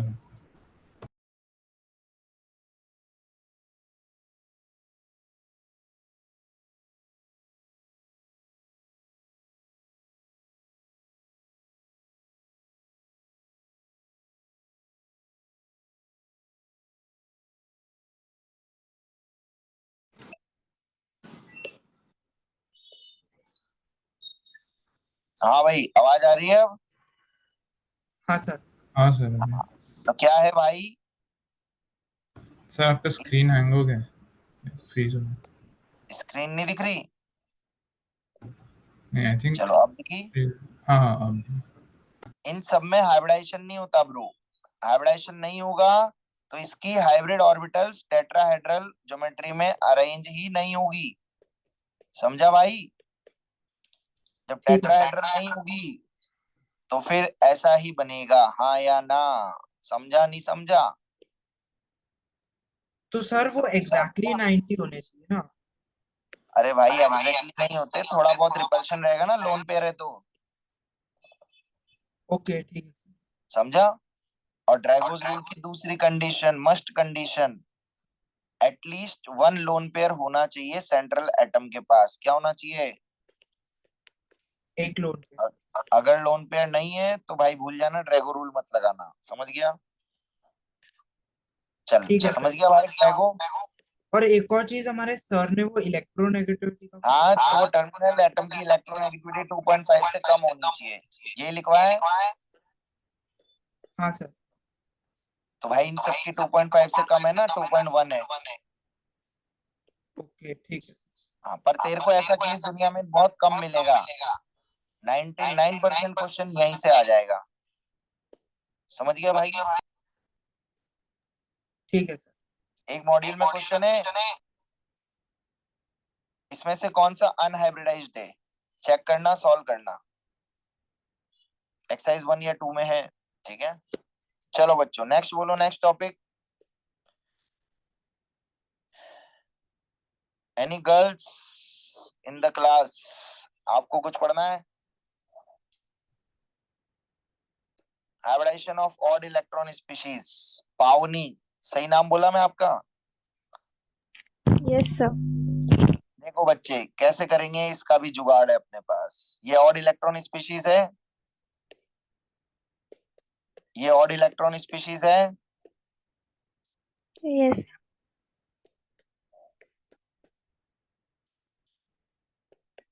ये ऑड इलेक्ट्रॉन स्पीशीज है। तो बेटा यहाँ जुगाड़ ऐसा होता है, if electronegativity of terminal atom मतलब side atom is greater than central atom, then odd electron count as lone pair। कैसे काउंट करोगे पावनी? Lone pair. बताओ, क्या इसकी साइड एटम की कार्बन से ज्यादा है?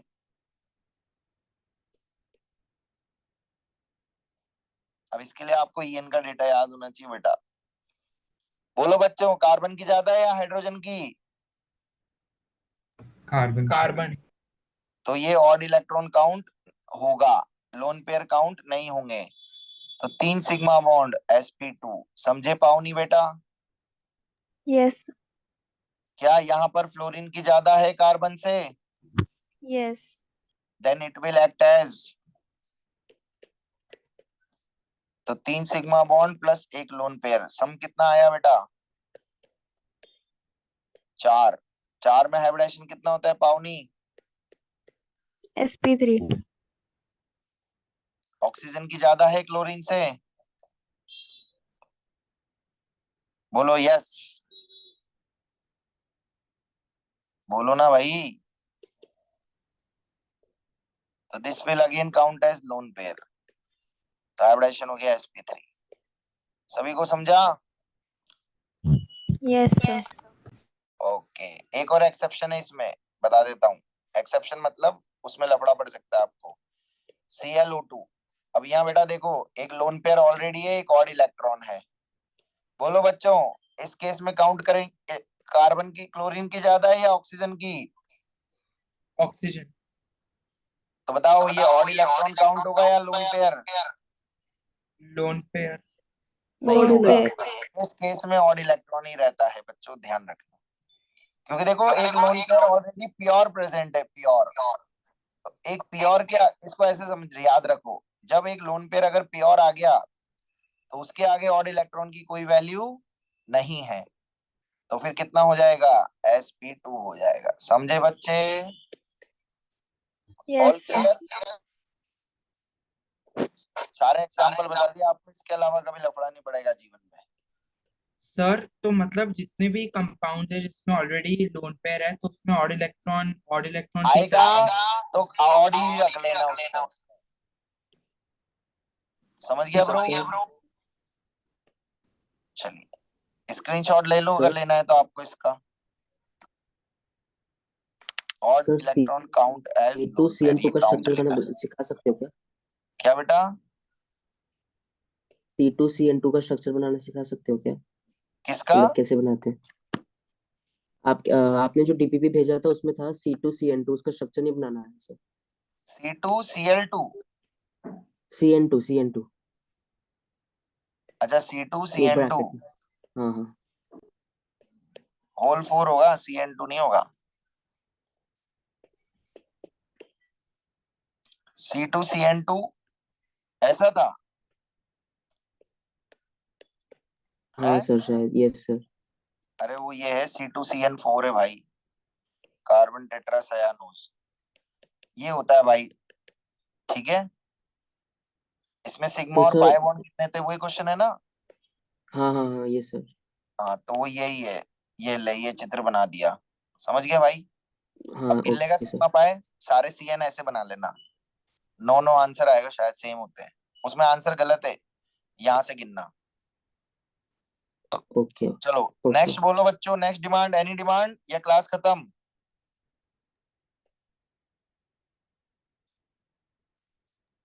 सर आपने ClO2 के केस में लोन पेयर को काउंट किया या फिर ऑड लोन पेयर, इलेक्ट्रॉन को? Lone pair, lone pair. ध्यान रखिए, जब लोन पेयर ऑलरेडी है, ये ऑलरेडी था, ऑलरेडी खुद का है, सेल्फ, सेल्फ लिख देता हूं। समझ गए? हाँ सर तो ये ऑड ही रहेगा, देखो मैंने यहाँ लिखा है बेटा, ये ऑड ही रहेगा। और जहां लोन पेयर मानूंगा वहां एरो लगा के लोन पेयर लिखूंगा, ऑड इलेक्ट्रॉन। समझे? बोलो अगला, कर दूं क्लास खत्म फिर? सर वो सीसर ट्रांस समझ। किसको, नंदनी बोल रही है क्या ये? यस अरे सीस ट्रांस, ये एल्कीन है, same group same side, same group same side cis, same group opposite side trans. समझ गई? हाँ सर पर कोई से भी 2 ग्रुप को पकड़ लो, ऐसा नहीं है जरूरी कि सर आपने बी क्यों नहीं देखा, बी को देख लो, तो यहाँ भी बी देखूंगा। समझी? हाँ सर। अगला बोलो।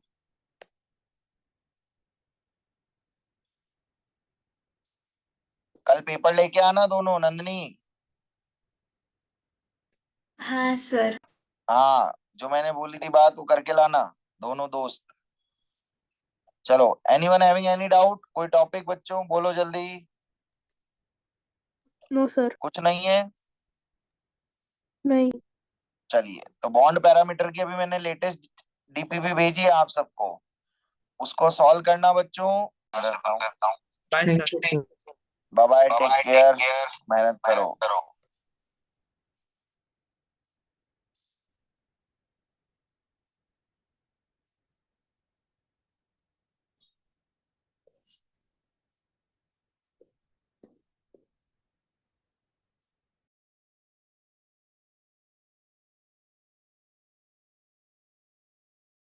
अरे वो इलेक्ट्रॉन डेफिशिएंट जिसको पढ़ना था क्लास में है क्या?